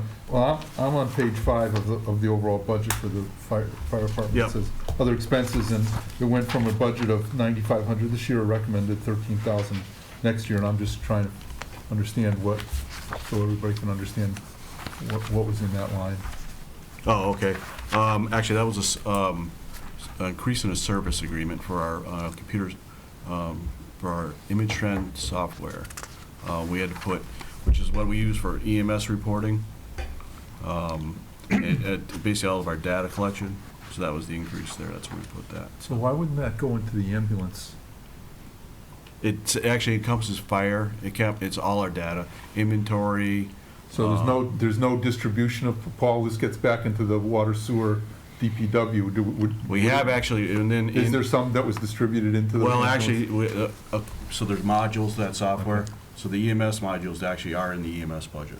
So I can break that up for you. No, I don't remember the exact cost. but this is a database collection Yes. program, okay.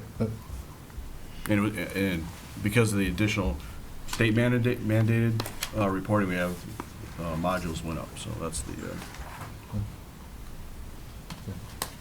It's really, I also wanted to just talk about a little bit, and I think it's with Paul Pasturzik, about our split with the ambulance versus, and is there any distribution of expenses, or it's just revenue that comes back into the? Well, there are some distribution that are strictly itemized. You might see it like the very first one under expenses, the employee benefits for EMS. Right. Those are the additional costs that are strictly associated with EMS. Again, we can itemize what the stipends were, or the additional salaries for all the EMS people. That drives up, to a certain degree, our retirements, the retirement assessment that we get, because it's additional retirement wages.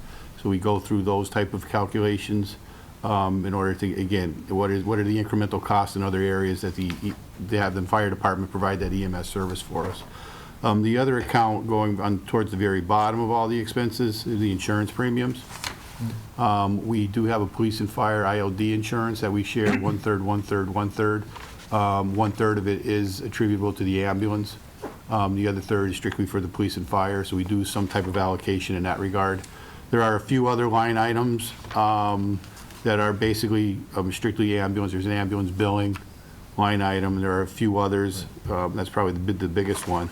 But we do not do a complete cost analysis of all of it. I mean, when it comes down to the gas and oil, we don't itemize what is ambulance, what is not ambulance. I mean, I would probably need another accountant to get into all that minutia. So we tried just to capture the bigger line items in that regard. Okay, thank you. Rich? Go ahead. Kind of similar question about the overtime. Could you speak kind of generally, sort of the categories of overtime and Yeah. where it goes? So we have shift coverage, and I can provide you a breakdown. I don't have it off the top of my Okay, head. all right, you So- could just email it Yeah. later. Okay. So we have shift coverage, we have callbacks. We're a small department. I have 4 or 5 people on duty, so when we get overwhelmed, multiple calls, your large structure fires.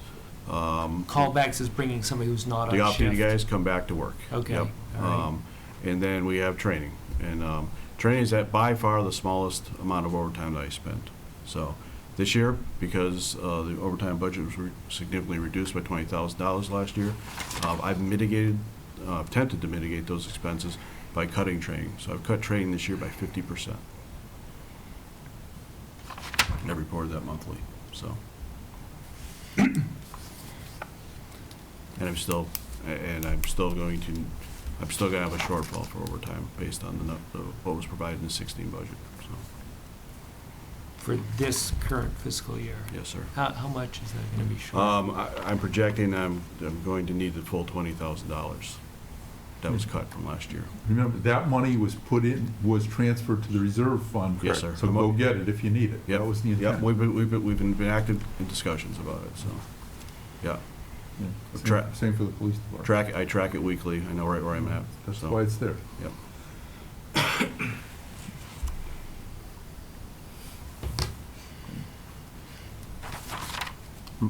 Anything else, Don? No, just as long as you email me the Yep. information. Right. Thank you.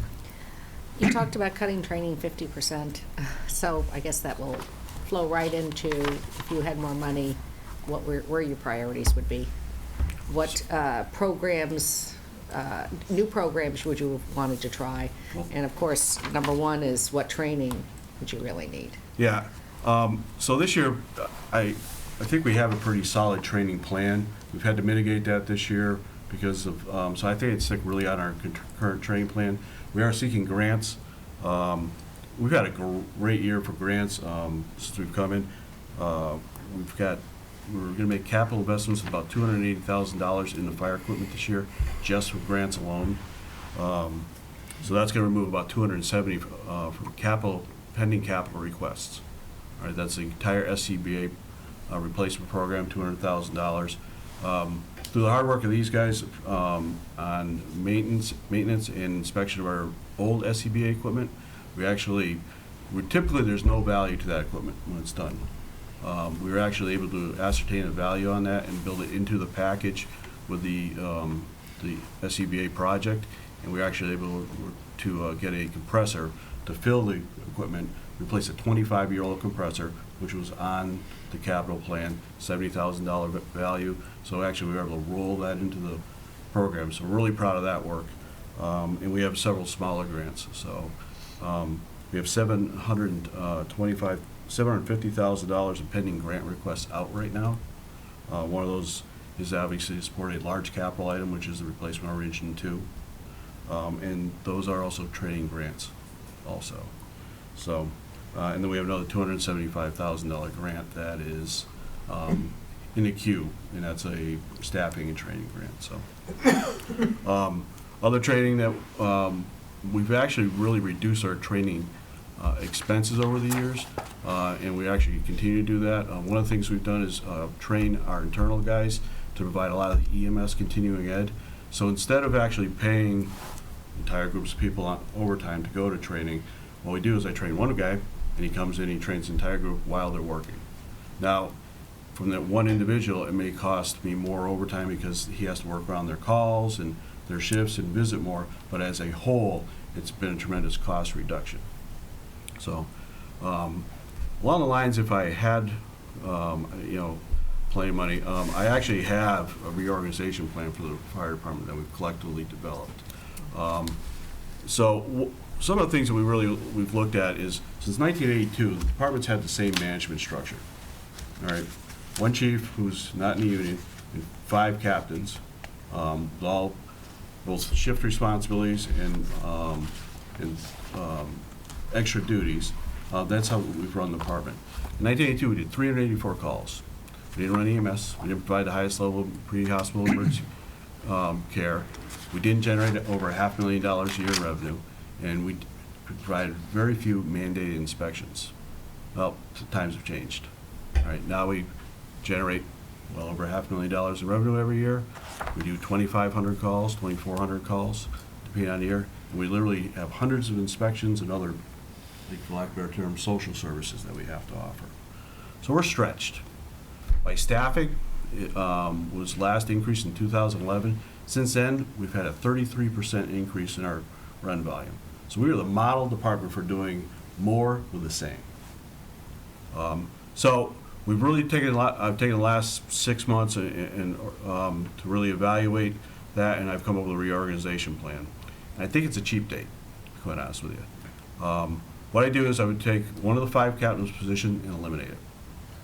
I would turn that into a deputy chief's position. That'd be a non-union position. Would clearly define the second in command for the department right now.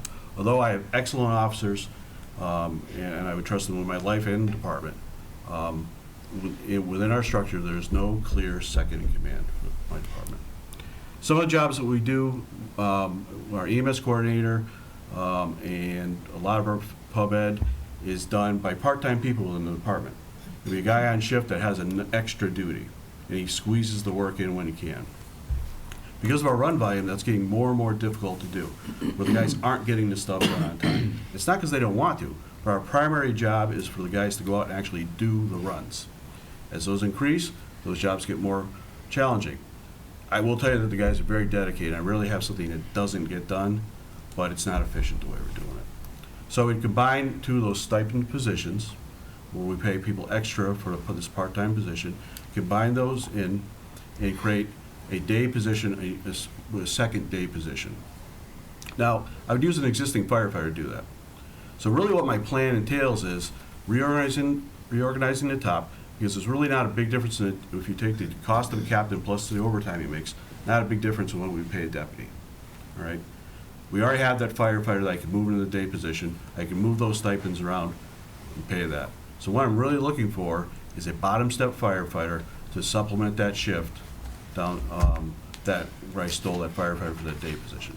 So it's roughly a 2.5% increase over what I submitted, around a $58,000 dollar increase without the OPEB costs, all right? And based on the data I've gotten from Paul, we'd be looking just shy of $80,000 for total town cost. So $58,000 in my budget plus the additional OPEB costs. So what could I do for that? It provides me more latitude and heavier staffing during the day. The daytime is our peak time. It's when we get our most ambulance calls. Right now, we turn away about 70 ambulance calls a year, 70 transports. That's revenue we're giving away. I can't do the service. I rely on mutual aid to come in, so I'm giving it to a private company. So there's a potential of $40,000 there that we could bring in. Now, as John stated, with any plan, it takes a little while to get it going. First year, not going to happen. Second year, we'll come closer as we move on. So this is not a revenue neutral suggestion. We currently only do, because of our capacity, the inspections are mandated. But we have the potential to do many more inspections, which not only could possibly generate revenue for our community, but it's going to make our community overall safer. All right, we need to try to get in all of our businesses at least annually. Some departments around the Commonwealth do them quarterly. All right, we struggle to get them every 2 years. Now, you can't just take some and not do the others. Once you start an inspection program, everybody has to be done fairly. We don't have the capacity right now. With this revision, we would have that capacity. Right now, we do liquor licenses, healthcare facilities, high life hazard facilities, our schools, our nursing homes. And we are meeting those needs. The other area that we struggle with is, and as a community, is emergency management. We have an excellent emergency management team within the community, and that's mainly brought up with department heads. I really think that we need to look at, and some of the things John talked about, is those unknown hazards, those unusual events. We're kind of poor at planning for those. The deputy's position would certainly work towards planning those. Our fire prevention works within the schools now. We're constantly working with the schools. I mean, more and more issues, as you well know. I mean, how many meetings have we had since we took over? We're living in the schools, those issues. So some of that planning work. A couple other things that I see that are advantages or opportunities for our community is we don't have a local emergency planning committee right now. We're the only community in the Lower Pioneer Valley that doesn't have a local emergency planning committee. We have emergency management. One of the reasons we don't have that is because that's based on a Tier 2 reporting requirements from industry. So there hasn't been a driving need to do that. But there are several models out there where a local emergency planning committee can be very successful. You bring church groups, faith-based groups, the colleges, your larger housing like JGS, Ruth's House, Glen Meadow, your schools, and then we would invite our pipeline folks, DOT, and you bring everybody together for a comprehensive community emergency committee where you can reach out and maybe shuck some of those jobs that the town might have trouble. Like, say if we need to run a warming shelter, we ask a faith-based group to do that for us, rather than town employees trying to get something like that up and running. So that happens a lot in the eastern part of the state. It's super successful. If you ever reading about like Moore, Oklahoma, where the tornado went through, the government did very little to take care of the people. The people took care of the people. Another opportunity with this is a formulation of a CERT team, Civilian Emergency Response Team. We just did our very first junior fire academy at the firehouse. We brought 10 parents, 10 kids in for a day to learn what we do. So as the discussions went on, what I really identified is people want to give back to the community. They want an opportunity, but there aren't a lot. There's boards and committees, which some people have a taste for, but something that really maybe get your adrenaline going a little bit. So someone asked, do you have a volunteer fire department? And we don't. There's challenges with doing that. It's very expensive to do it. And some people simply don't have the interest in doing that, but they want to do a little something. This is a great opportunity. with both these, the Local Emergency Planning Committee and the CERT team, it opens us up for more federal and state money. So we have these organizations in place. We can apply for more grants that actually help to fund these. The CERT money is annual, once you get it rolling. The problem right now is based on the structure we have that we're from 1982, we just don't have the capacity. We're operating at max capacity as we speak. So I have a copy of this proposal, and I'd love to have the opportunity to email it out to you folks if you have an interest in reading Yeah, it. do. Definitely. So, but Okay, go ahead, Marie. Following up on that, so you're talking the Emergency Planning Committee and the CERT team, it's not that you need more money in the budget, you need to have the new position. I need somebody to coordinate it. Okay. Yeah, but I'm saying, in other words, to do an emergency planning committee, you don't need $10,000 or $20,000. No. You need the position. I need somebody to coordinate. Okay. Yeah, I mean, and I think you folks know, if you're going to solicit for volunteers, you have to have a backbone, you have to have a coordination. It has to be successful. If you try to form a volunteer group without a good backbone, it's destined to fail. And it's not going to be positive for the community. I'm really into regional emergency planning, tabletops and things like that. And are you able to do those this year, or So again? we're intimately involved in the Six Flag event that they're planning. Actually, John and I have both been attending the planning meetings for that. I'm still engaged with the Regional Homeland Security Council, looking at different training opportunities with that. We've actually been sending guys to training quite a bit. With the opening of the new fire academy in Springfield, we just actually had two folks graduate from there. One of our guys was the #1 cadet, and we actually have #1 and #2 for the first fire academy in Springfield, so we're very proud of that. So we are taking advantage of every regional resource we can. And again, that's where I came from, working within the region, so, reaching out, and these guys are absolutely out there. Great, thank you. Thank you. I was a little confused, John, on one thing. Yes, sir. You're talking about your increased ambulance service. Yep. And I got lost in the, how are you going to increase ambulance service? Okay, so with this plan here, what it does, it provides me more flexibility during the day. Okay. My limitation is people, all right? I have 2 ambulances, and this is a change in, I guess, a change in thought process for my predecessor. I'm willing to stretch our resources a little bit further than probably what he was comfortable with. But I have to limit. I have to provide emergency services no matter how many calls I have going on. That's my responsibility to you. With adding having this day position, he can fill in. He'll be a firefighter, he'll be an EMT, or even possibly a paramedic. So if we have that second call, he can backfill the operational shift. So he can come off his administrative duties. That's the beauty of actually putting, in my small department, instead of putting a clerk in a position like this, okay? This person, I get so much bang for the buck. Because now he can come off that that inspection duty, and provide emergency services. So he's a force multiplier during the day. And you how many calls you say you gave up last year? 70. 70. 70 transports. 70 transfer. Any back year studies on that? Yeah, actually, it was 76 and 64 for the last 2 years. So, Okay. Or I might So have it's a that reversed. sizable amount of calls. yeah. Would you be able to pick all those up? No, we would not. We'd pick up about a third of them. About a third, so Yeah.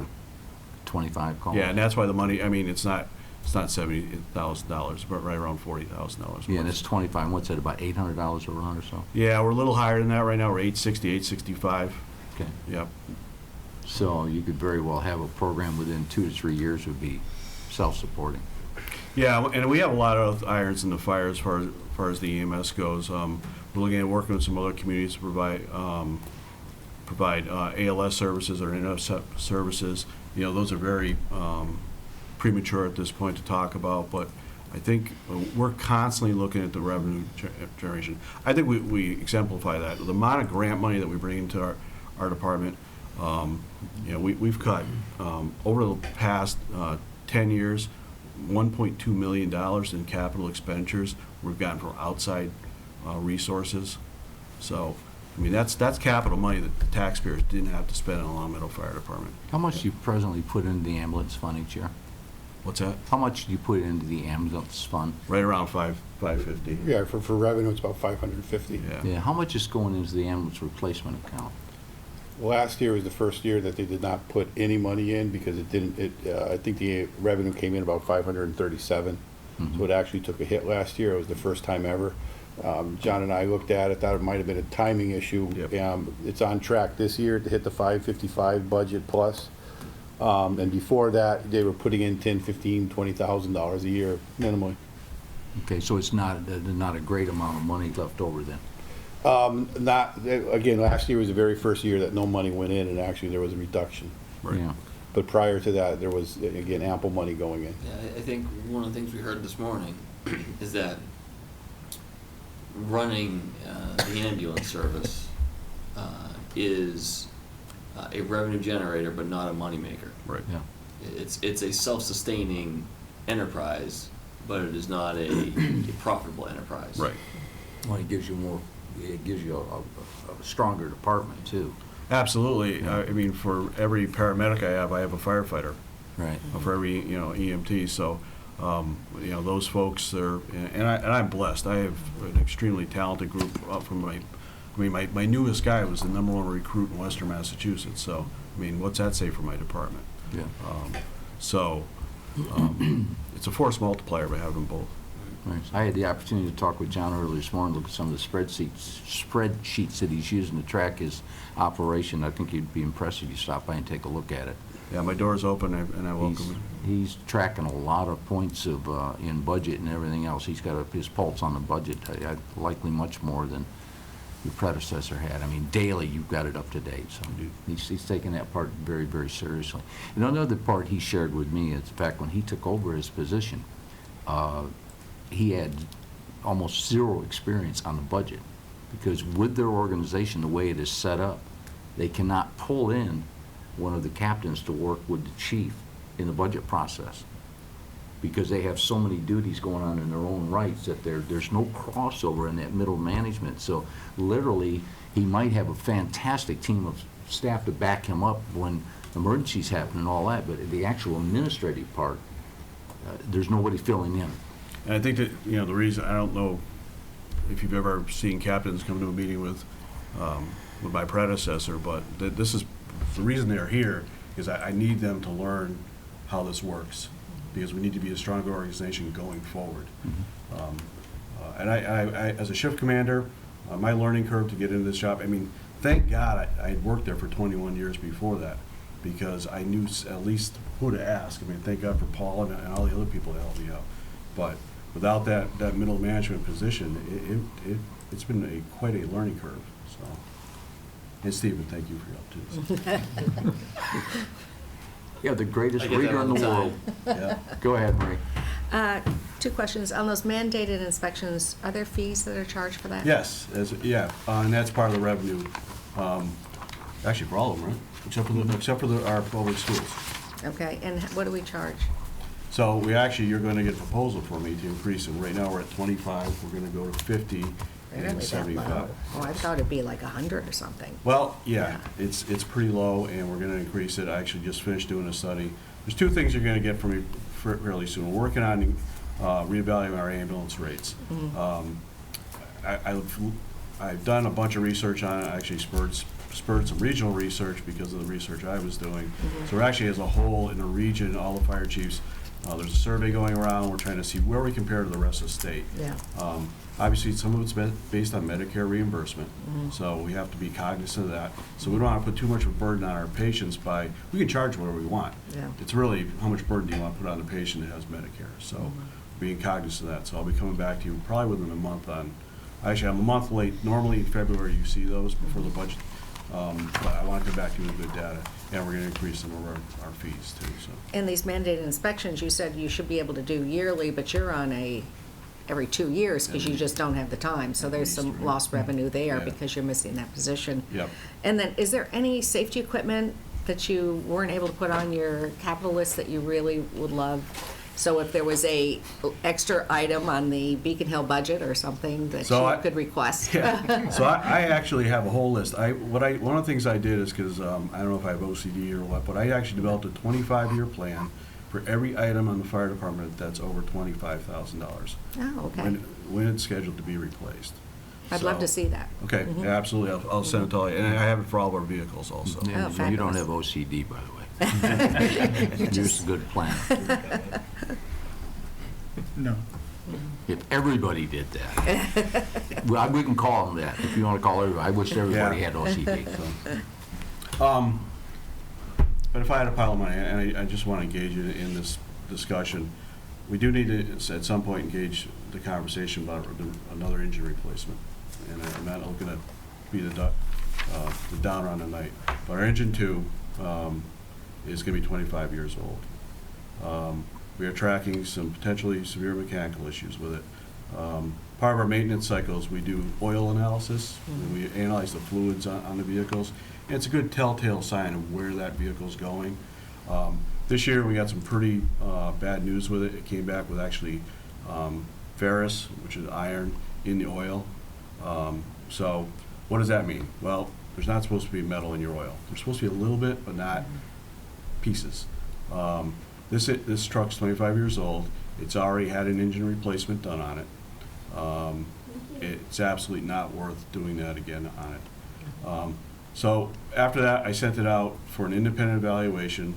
I didn't use a fire truck manufacturer to have the evaluation done.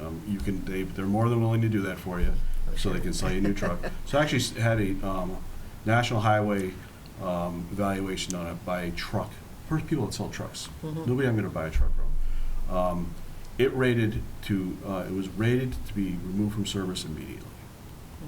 Now, I'm comfortable with it. I know it's a safe vehicle. It's still passing its DOT inspections. It's still passing its regular inspections. But we're really going to need to start having a serious conversation. I know they're expensive. I know the town's challenged. I get all that. But when I started on the fire department, we had 5 fire engines. All right, we've done a fleet reduction. I think we've combined capabilities on vehicles. This is a combination fire truck. It's a pumper and a rescue truck, so it does the multiple functions, but it's very expensive to replace, but it's due. I have also done a plan, if you had an interest in bonding it, and if we continue our capital investment of $100,000, where we'd be lining it up with the other engine replacements as they go out. So I'm really trying to look down the road. I've had a lot of conversations with Paul about that. But we are going to need to engage in a discussion to replace that piece of equipment, so. Can I just follow up on that? Sure. Chief? Yes, sir. I was the guy who, you probably know, 10, 12 years ago, came up with the 4-engine recycle or replacement Yep. schedule. And so right now we have what I'll call 3 real fire engines in the F-350 Yep. body. I think it's an F-350, right? Yep, yeah, it's 5, yep. And back then, in another era, the thought process was engines would last, every 28 years, we'd get rid of it, but every 7 years, we'd buy a new one. And so the oldest one would end up being, 21 to 27 years old kind of thing before you, or 28 years old before you replaced it. Right. So this engine 2 that is now 25 years old and, show and say, that I assume is your third capability or third line response now that we've got Yeah. engine 1 and. So it's dictated by the job it does. So I have it on a limited use program right now. All right, it's the third response. It shouldn't be, and I'll tell you why. It's a primary vehicle out to any motor vehicle accident because it has the jaws of life. It has any rescue call. So the trench rescue, that was the first vehicle to go because it has that type of rescue equipment on it. But it's also should be our second vehicle going to structure fires, for the simple reason of if we have a person trapped in a collapse, a firefighter trapped in a collapse, it has that specialized equipment to access those people. I'm not doing that right now, and because we're utilizing engine oil, I'm trying to limit the use on it. But this truck should be being used, it's a safety issue. It should be being used much more than it is. I've backed it off. We dictate everything by a running card. It's based on equipment and priority of call. This should be higher on the running card than it is, but because I'm trying to make the darn thing last, quite honestly, all right, I've moved it down. It's not good for my organization. It's not good for the community that we're servicing, so. So I'm reading into your answer that our move towards specialized vehicles has negated that old-time theory of we got 4 equivalent engines and let each one age out and be the 4th responding vehicle. Is that a fair read as this specialized vehicles? No, well, I think because of our staffing and the way we operate, the specialized vehicles, a combination, actually outweighs that what you're saying. There's more of an advantage for us to do. I'm not arguing, I'm just saying that because when we started the process, we had 4 essentially equivalent engines, and now we yeah. don't have 4 essentially. In my time here, I don't believe we've ever had 4 equivalent engines. They've all had various capabilities, and correct me if I'm wrong. So I had a couple captains with a little bit more seniority than me by a couple of years, but just a couple. But yeah, we've never had a completely equivalent capability. It just because of the amount of different, you can't carry all the same equipment. We've always had a rescue dedicated vehicle. So, and actually, Engine 2 has been here longer than me, and I've been here, so, and I want to engage in that process. I think I've come up with a reasonable plan for that. And I get it. I dig it. It's a ton of money, but it's something we need and we got to have. So, I mean, in fairness to the chief is new, but when we talked about the Quint a year or more ago, I think we did talk about how the other one was going to be coming fairly shortly thereafter, because 25 years ago they bought 2 trucks a year apart, and when they have a 25-year life cycle, that means 25 years hence they go 1, 2, and 25 years from now it's going to be the same situation unless something radically changes with yeah, the quality of the vehicle. I have a plan, a suggested remedy for it. Obviously, it's buying a truck early and buying a truck late, but and it probably won't be me that does it. Hopefully, be one of these guys. So, but it'll be long after I'm gone. But if we can we need to stick to the plan. At the end of the day. Well, that's the problem with doing just what you said, buying 2 of them too close, doing anything too close. Yeah. We've got a problem right now. We talk about the DPW complex. Should have been rebuilt in '88. Now it's here sitting here in 2016, and it's messing up the schedules. But it's on a much higher level that's messing it up. Anyway, anything else for the fire captain? Or fire chief? I'll be chief this Excuse me. Well, the captains. The captains, Well, yeah. and I explained that to John too, because in the military, a chief was lower than a captain. And I keep getting hung on that, and his officers have corrected me several times. As a matter of fact, John corrected me one time. I walked in, I said, well, what are you doing, chief? He said, I'm captain. I said, okay, now I want to call him chief again, so. Both all your staff and both you fine gentlemen, you've done a fantastic job giving a briefing to the select board tonight. And I think the general public, I hope there was a lot of them watching it, because it was a phenomenal amount of information put out. And this is a good public interactions. I do hope the people at home had something to do more in their life than come to a meeting like we did. But anything else from any of the members on the zone? I really appreciate you guys coming in. Very professional job that you've done this year. And some good data points, and you're going to follow up with Alex on some more data points. And as I say, I'll back up. If you want to see some data, stop by and see the fire chief. He's got some absolutely. pretty nice spreadsheets. My door's always open. Thank you. All right. Now, I think, we're close. I think we'll talk about setting what we're going to, now, let's see, Monday we got a regular meeting. It's pretty fully staffed. You're going to be going on the 9th? Mm-hmm. Okay. Do we want to go ahead with the meeting on the 9th? Yeah. You guys are free to go if you'd like. Okay, thank you. Have a safe evening. Thank you. I'd like to. I think we still have at least 2 more Okay. departments to bring in. Okay, we do. I Now, don't know if we're going to do how we're going to do it. yeah, Stephen, are you opposed to us bringing your Parks and Rec in and your, No, keep the process moving. Are you available on the 9th? Yeah, so we'll bring them in while you're gone then? Parks and Rec. So is it the, COA and Parks and Rec? what is that first? You mean community services? Community services. Community services, library, Parks and Rec. Do you want all of them, or COA, library, everybody? veterans? Yeah, library, Health. veterans, council on aging, board of health. I Everybody mean, else. if you just want Parks and Rec and library, that's fine. Or did you want Bring them all. Actually, let me finance, say this. building? What did you want? The questions on the library budget are best handled by email. Karen is out recovering from surgery. She did prepare the budget, and so I wouldn't feel right about having one of the assistant librarians come here trying to answer those questions. So if you have specific questions, I mean, the library is, So I asked in our last meeting if the library board reviewed that budget also, and I thought they had. I emailed a board member, and he said that he didn't recall that they had. I will tell you that I did have a meeting with 2 members of the board about the operating agreement, which obviously predates the charter, and I think the charter really nullifies a substantial portion of the operating agreement. And so that's one of those areas that the library board, the particular board member we met with, was going to talk directly to town council, since they know each other well, about having the operating agreement really reflect the current form of government we have. So we are aware that the operating agreement has these provisions, but the library board is aware that they don't really have the kind of authority that they used to have before the charter. But I thought Karen had said that she had done that. The board member I corresponded with said he couldn't recall. Sorry, what Karen are you referring to? Karen Kappenman, library director, is out on sick leave. Stephen, I just,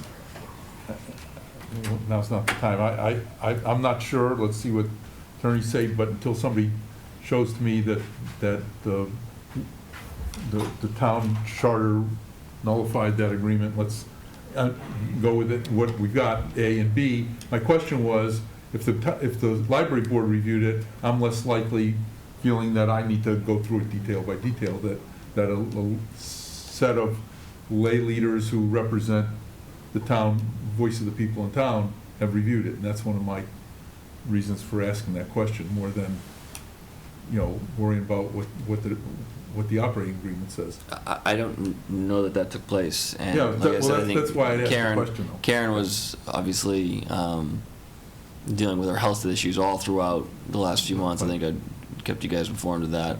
So I don't know that we could go back and do that retroactively. No. I mean, I think, Mark, that it's a base level service budget. There's really no expansion of anything. I think it's a decrease this year, I believe, right?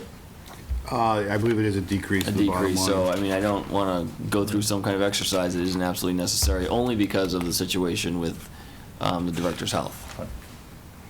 Actually, it goes up 0.56%.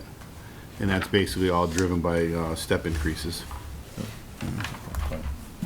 I'm not arguing that we bring. Yeah, I mean, somebody I guess we can in. check with Karen through email, and if she's, Yeah, if you have specific questions about it, I'm sure she is available via email, but I mean, Barbara Fitzgerald and Jean Maziarz have done an admirable job filling in for Karen, but not for budgets. I don't feel comfortable bringing them here for that. No, that's fine. yeah. But Parks and Rec, sure. The council on aging. Council on Aging, sure. So we'll do that on the 9th then, Okay. and we'll try to keep on our schedule. And Mark, I think in terms of the chart that you had and more general discussions about general government, Monday night, and we may have some time to do that. Yeah. If it's all the same to you, I'd like to just introduce it to the people in the select board tonight, Go ahead. the concept of what I was Mhm. looking at. Do you want to put that on the screen? Yeah, if you don't. Actually, you know what, I'm gonna go. Yeah, he's been wonderful. I should say, I've been there. He's done a great job. Yeah, your son has done a great job. Accolades. Hey, Alex, can you just take this with you tomorrow? Sure. I may call you, I'll tell you look what at it's it. about. Okay, thanks. So, Alex, have a nice weekend. Thanks. Richard, I got one. You got one already, Stephen, I don't know. if I'll you- do my, I can put Okay. my screen. What I put together, and I don't know if Stephen can put it up on the board, but the topic here quickly is what are cuts to our policy provisions do? And what I tried to do, and I did this very quickly, and I know there's a lot of things that need to be adjusted and corrected in this thing, but I looked at just the OPEB policy that we had. And so I looked at the policy that we had prior to this year, where if we just put 0.5% of tax revenue into the OPEB fund every year, over the next 10 years, making some very basic assumptions about growth rate and of both our levy amount and the growth rate of the fund, just saying what would happen to that fund. And so, you know, if you're putting in 0.5% a year, the number says we'd end up with something like $4.8 million in the OPEB fund in 10 years. However, if you change to the policy we implemented, you know, which increased that 0.5% by 0.25% each year for at least a few years, and then evened it up, and you know, and I'll point it out when the town manager brings it up on the board, that $4.8 million in 10 years is actually $11 million, which is the magic of both compound interest, but more importantly, the magic of having put more money into it. And then I took a look at what would happen if we reduce the amount we put into the stabilization fund by either of the either of the proposals we have to cut back on this policy. And so what you can see is that potential $11 million 10 years out falls far short of the $11 million. And so you know, I did this both in a table format, but Alex, as you walk out, I did it in graphs, and what the graph really shows is that this isn't going to get up there, is it, Steve?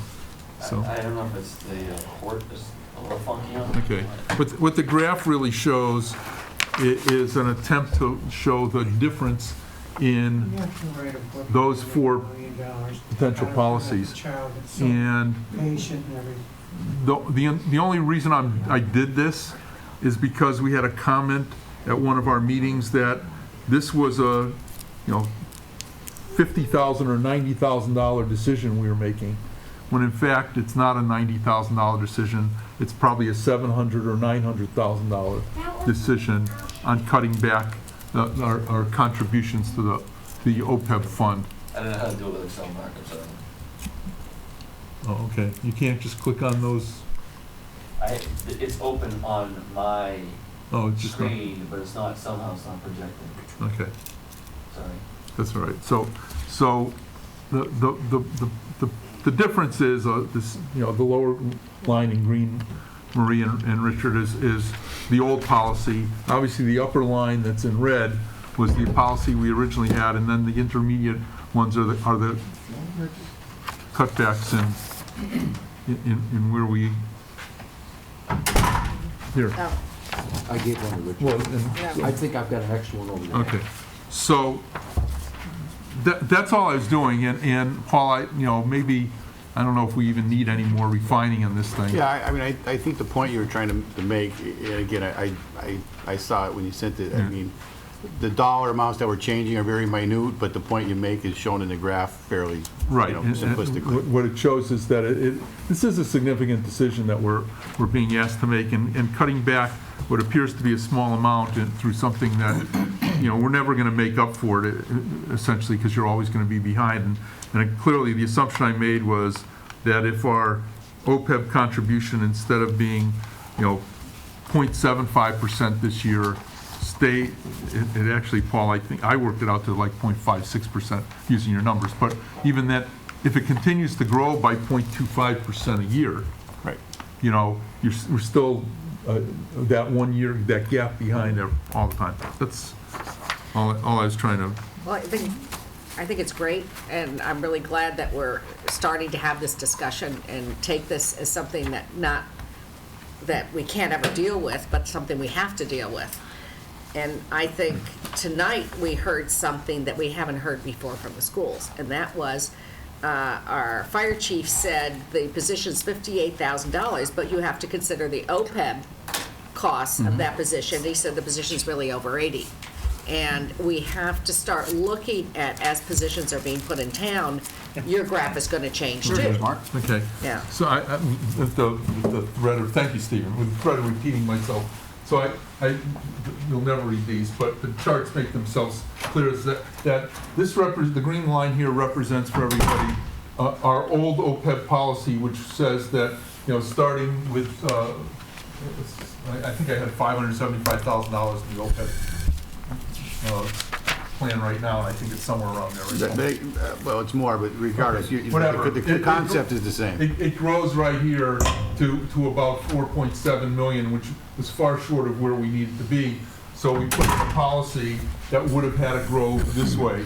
And now we're talking about making a compromise back here in this year that would reduce that one decision makes a pretty big decision, and this gap from the top one to the bottom one is the difference between 11 million and I think it's not quite 10.3, but something like that. Yeah, it's 11 million. Yeah, it's a 10.3, so it is, yeah, it's a $700,000 gap that we have. So that's that's all the point I was trying to make with this thing. I wish you'd have set the one up for capital. too. Yeah, I know, and that's right, Rich, you can do the same thing for capital, and essentially what you say is if you spend $200,000 less capital this year, you're spending $200,000 less capital every year into the future, and over 10 years, you've spent $2 million less capital. And I was actually thinking about doing that and thinking of that number in terms of, so how many miles of sidewalk don't get replaced over the next 10 years with that, and how many streets don't get repaired, because it really is It's very easy to equate those figures once you have the dollars. You right. can So, spread it out. and that was my only point, Steve. I'm not trying to point to a discussion, but I think we actually need think to it's- understand the no, it's- magnitude of what we're being asked to look at. I mean, I think, I guess, I think it's a valid way to look at it. I think but the problem with the municipal budget is you kind of lurch year to year to try and get things done. And if we were in if we had the ability really to multi-year plan and, do it, I think what you point out is what's frustrating about the annual municipal budget is when you make decisions like that. I mean, capital is a good one. You wouldn't start that arc this year. You'd go back, and look at, you'd have it'd be a sheet the size of 91 by the time you got, the arc, configured to where the lack of investment that has been made. And I do think it's good that, the community understands, it's not just $38,000 or $91,000 in 1 year. There is a value to it long term, and I think it echoes the point I tried to make when I presented the budget to both the select board and the school committee, that it's easy to say just don't do your policies this year, but these are the wise investments that we're making that will help our financial stability in the future as things get even tighter. I don't know how well that message resonated with some folks in the room, but Well, I think it's important to have charts like this, and also, I think we have to start having part of the discussion on what the OPEB liabilities are for each department. And I know that, Paul, you've laid it out, and when we put the policy into place, you've sort of figured out each department, what percentage of that budget's going towards the OPEB. And we have to look, as departments grow, as our fire chief said, well, I'm going to increase the OPEB liability here. And I think every department and every group in town has to look at what those increases are, because again, it is not something that's going to go away. And we have to make a decision on how to do it. Some towns have fully funded. And the reason they did that is when there was that huge savings on the GIC, they took that giant savings and instead of plowing it into the general budget, like this town did, they put it in a special fund and they said this was to cover OPEB. And that fund grew and grew with time because it was a large amount, and so they're funded. Yeah. So it's not something that can't be done, and I think every time we make a cut in the budget, we are making a choice. And they say that budgets are moral documents. That's what Martin Luther King said. And we have to see who's the loser in every budget.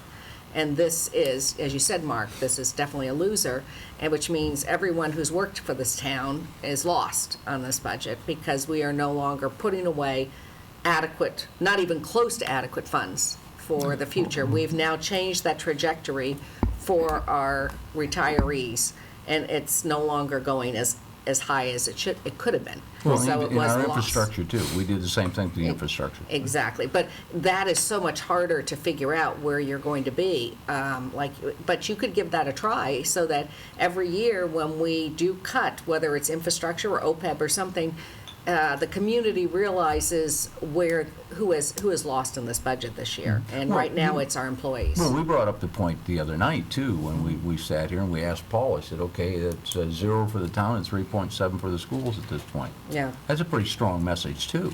And as- people have to understand how strong that message really is. I think that's one of the reasons I'm asking each department head, what are we losing? What are we not getting? And I'm going to make out this list because people have to know our training for our officers is down. A officer could have been used in the middle schools and elementary schools. There's the need there. We're not doing 70 transport runs because we've cut back to them to the levels they're at the same level they were in 2011, and their runs are 33% more. So throughout the years, we've been holding back on the town side, and they're doing such a good job, we don't realize where the losses are. We likely started the discussion about 3 to 4 years too late. We should have been talking like last 5 years heavy on this and just kept talking it until it fight, because this is the type of stuff that doesn't lie. This is factual. Yeah. And you may not like it, but it's factual. Marcus talked about this, which we all have, but when you talked about that line and the impacts, the school resource officer is a police department budget item, Yeah. solely for the benefit of the, I don't say solely for the benefit of the So schools. are the crossing guards. And the crossing guards are really school fun. Now, the superintendent may disagree, but it's viewed, I think, in the school administration as a public safety function. But if there's no school, there's no crossing guards. So and then of course employee benefits and things like that. There are when you look at the school budget being 53%.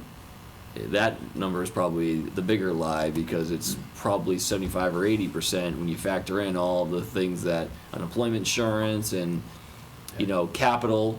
The capital number gets cut. That includes capital for schools. I mean, they don't exist on an island. They don't float. Somewhere in a different plane of existence. They are connected to pipes and streets and everything else. And that's the part where I think we've done a good job working with the schools. And I think during the time I've been here, we've done a good job trying to match up our priorities and share offsets. The schools have made the decision this year to implement free full-day kindergarten. And that's within their purview to make that decision as a policy statement. But I do think if the community wants to support that, it's the community's money and their choice. But they ought to know all the information that goes along with that. And all of these discussions, I hope, we help paint that picture. Well, we have an obligation, actually a legal obligation, I think is it 2027 now, Paul? To fully fund, they pushed it out a little bit, but I think it's 2025 or 2027 to fully fund OPEB. No, OPEB has no funding schedule. Oh, I thought- No. It's pension. Retirement system. Oh, okay, it's that is retirement, on okay. a mandatory funding cycle, which we are Okay. contributing to at this point in time. But OPEB has no funding cycle at this point. But when we get fully funded, we get somewhere on the order, in today's dollars, of $1.5 million operating relief from our operating budget, if we start using. If we start using that, the flip side of that, in order to meet that obligation, we'd have to be putting in like $2 million more a year to fully fund that in 30 years. Yeah. Oh, yeah, right, but right. I understand that, but it's, I mean, we will have we have to get an OPEB actuarial study done every 2 years. We should have one within the next 30 to 60 days, an updated one. yeah. And it is broken out somewhat by department. I don't get specific to like the town accountant's office, but of general government per Right. se in that regard. I mean, my Police sense and fire. is that in each of the last 3 or 4 years, we've had an element of our budget that has helped us prepare a balanced budget. And I know one year it was our healthcare reductions that happened. Last year, it was our scheduled, across the board, 0 scheduled raises in union contracts. This year, it appears to me to be a lot to do with our fuel adjustment that we're putting through this budget. And without each, we're running out of magic bullets here, folks. You know, or Paul's running out Sure of. missed that opportunity to have that marijuana production facility down in the Meadows. That would have helped. It's not over yet. No, I haven't lost hope. No. Well, the discussion is valid, Mark, and and everybody's starting to have the same discussion, at least on the select board. Everybody's starting to say about the same thing, because the realization is slowly creeping in that, yes, there is problems that we can see now. It's no longer hidden from view, so. But it needs to be more than just a select board discussion. I mean, it needs to be a very fruitful discussion. Maybe it will occur when we get we're starting anew with the school system, a new superintendent. And maybe that's the time when we start to sit down and have forums and open forums and talk about everything in this community.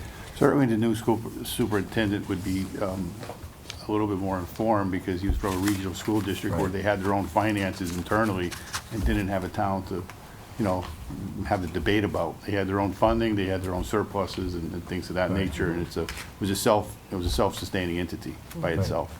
Well, I think I mentioned, Stephen, when you were talking about the cuts, and I said, to me, it looks like you're close to an override. Because we're cutting into programs that Mark Gold just put a chart up behind us that has a $700,000 impact over an extended period of time. But then we know the tax rate, we're closing in on the tax rate. There's got to be some long-term financial planning and economic development on how we're going to deal with this. I'd like to go back to something that was said a couple of meetings ago, and that was there is no ask that's been made to the schools, and there should be no discussion on the side of any kind with negotiation. We have to wait until we come to the end of this budget process, and then as a board, we decide what there's going to be. I'm good with that. Yeah. Well, as I say, the discussion it's not getting better, it's getting worse this time. I was surprised, we talked to the fire chief, the captain, and, he's telling us with a $58,000 investment, he could have a neutral, revenue-neutral program in 2.5 to 3 years that would enhance services in our community. And, by dual ambulance service, and that's a pretty major thing. Well, I And think yet it's we going had- unfunded. We had talked about that in our budget, not our goal setting, where we said we wanted our departments to be able to try things in order to innovate themselves out of the current way of giving services and try to save money in the future. Right. Find some ways of enhancing revenue, cutting costs. But right now, because we keep cutting back on our budget, it's tying our department's hands from moving forward. Another thing's bothering me too, Marie, is that OPEB is a mandated expenditure. It's not discretionary. We're talking about programs right now that are being put to our consideration in the schools. At this time, full-day kindergarten is discretionary in this state. Yeah, if we look, and if this board had not drained that healthcare account, we would not be having this problem now. So we need to look at. We had this problem the year we drained we took money out of that account. I mean, it wasn't spent frivolously. Oh, it was about- spent, no, it was spent on a drainage project that could have been bonded, because there was an attitude that was a waste of money being set aside. And it was really an outrage, and now we're paying for that. We have to have a board that looks at long-term, serious fiscal planning. We're just trying to put all the cards on the table in the proper place. And as I say, OPEB is not a discretionary program. It is a mandatory program. You must pay that. We must pay the current year Right. Yeah. obligation. But as I'm saying- Which we do. Yeah, Yeah, you must pay that, but it's not discretionary. but it's growing every year. The requirements for the current retayees every year is going to get bigger and bigger Sure, and bigger. it's going to get bigger. We've been very fortunate since the first OPEB study was done about 6 years ago. We've made some changes, per Right. se, and that actually has reduced that by 33% from about 40 million down to 30 million. But I don't see any of those changes coming up in the near future No. that's going to reverse that trend. It is going to start to grow, and it'll grow fast. Yeah. Without any substantive legislative change, Without any legislative Yeah. change, correct. right? And that, we may see it coming in another 5 to 7 years, and maybe all the communities will be having the same difficulty, and finally raise up to the point where we can get more than 2 people interested in talking about it. We talk about it every And MMA. I'm not- year. I'm not- Every I'm not- MMA meeting. I'm Yeah. not talking, Yeah. No, no, I'm the- talking major. Let's talk about it every MMA. Actually, one of the things that bothers me, we have to Yeah. do this study every few years, and it costs us a lot of money. And that's a mandated requirement. Can't we get any money from the state to help pay for that? I mean, auditor bump? How much does that cost us? Actually, it's not as expensive. I mean, well, I think it was like $7,500. And then, because we go out and do a renewal, the renewal is a little bit cheaper. So it averages out to maybe about $4,000 a year. Oh, It might be eight. Every year, we have to put Yeah, aside something 4,000. like that, yeah. Oh. Okay, so let's real quick wrap up. The next meeting's on Monday. We'll have a fairly full schedule. We may have a little bit of time for budget discussion. I'm sure we've got enough items going on. Stephen, you'll not be here on the 9th, but we're going to go ahead and have the 9th meeting, and we'll have all the other services in. Paul, I guess you'll come in. Pardon? Yeah, It's my okay. daughter's concert and my wife is away, so. No, that's fine. That's fine. Single payer system here. Yeah, you've been putting in a lot of You don't hours, wanna miss too. I mean, life has to go on. Paul, you'll be filling in, and you'll have all the people come in.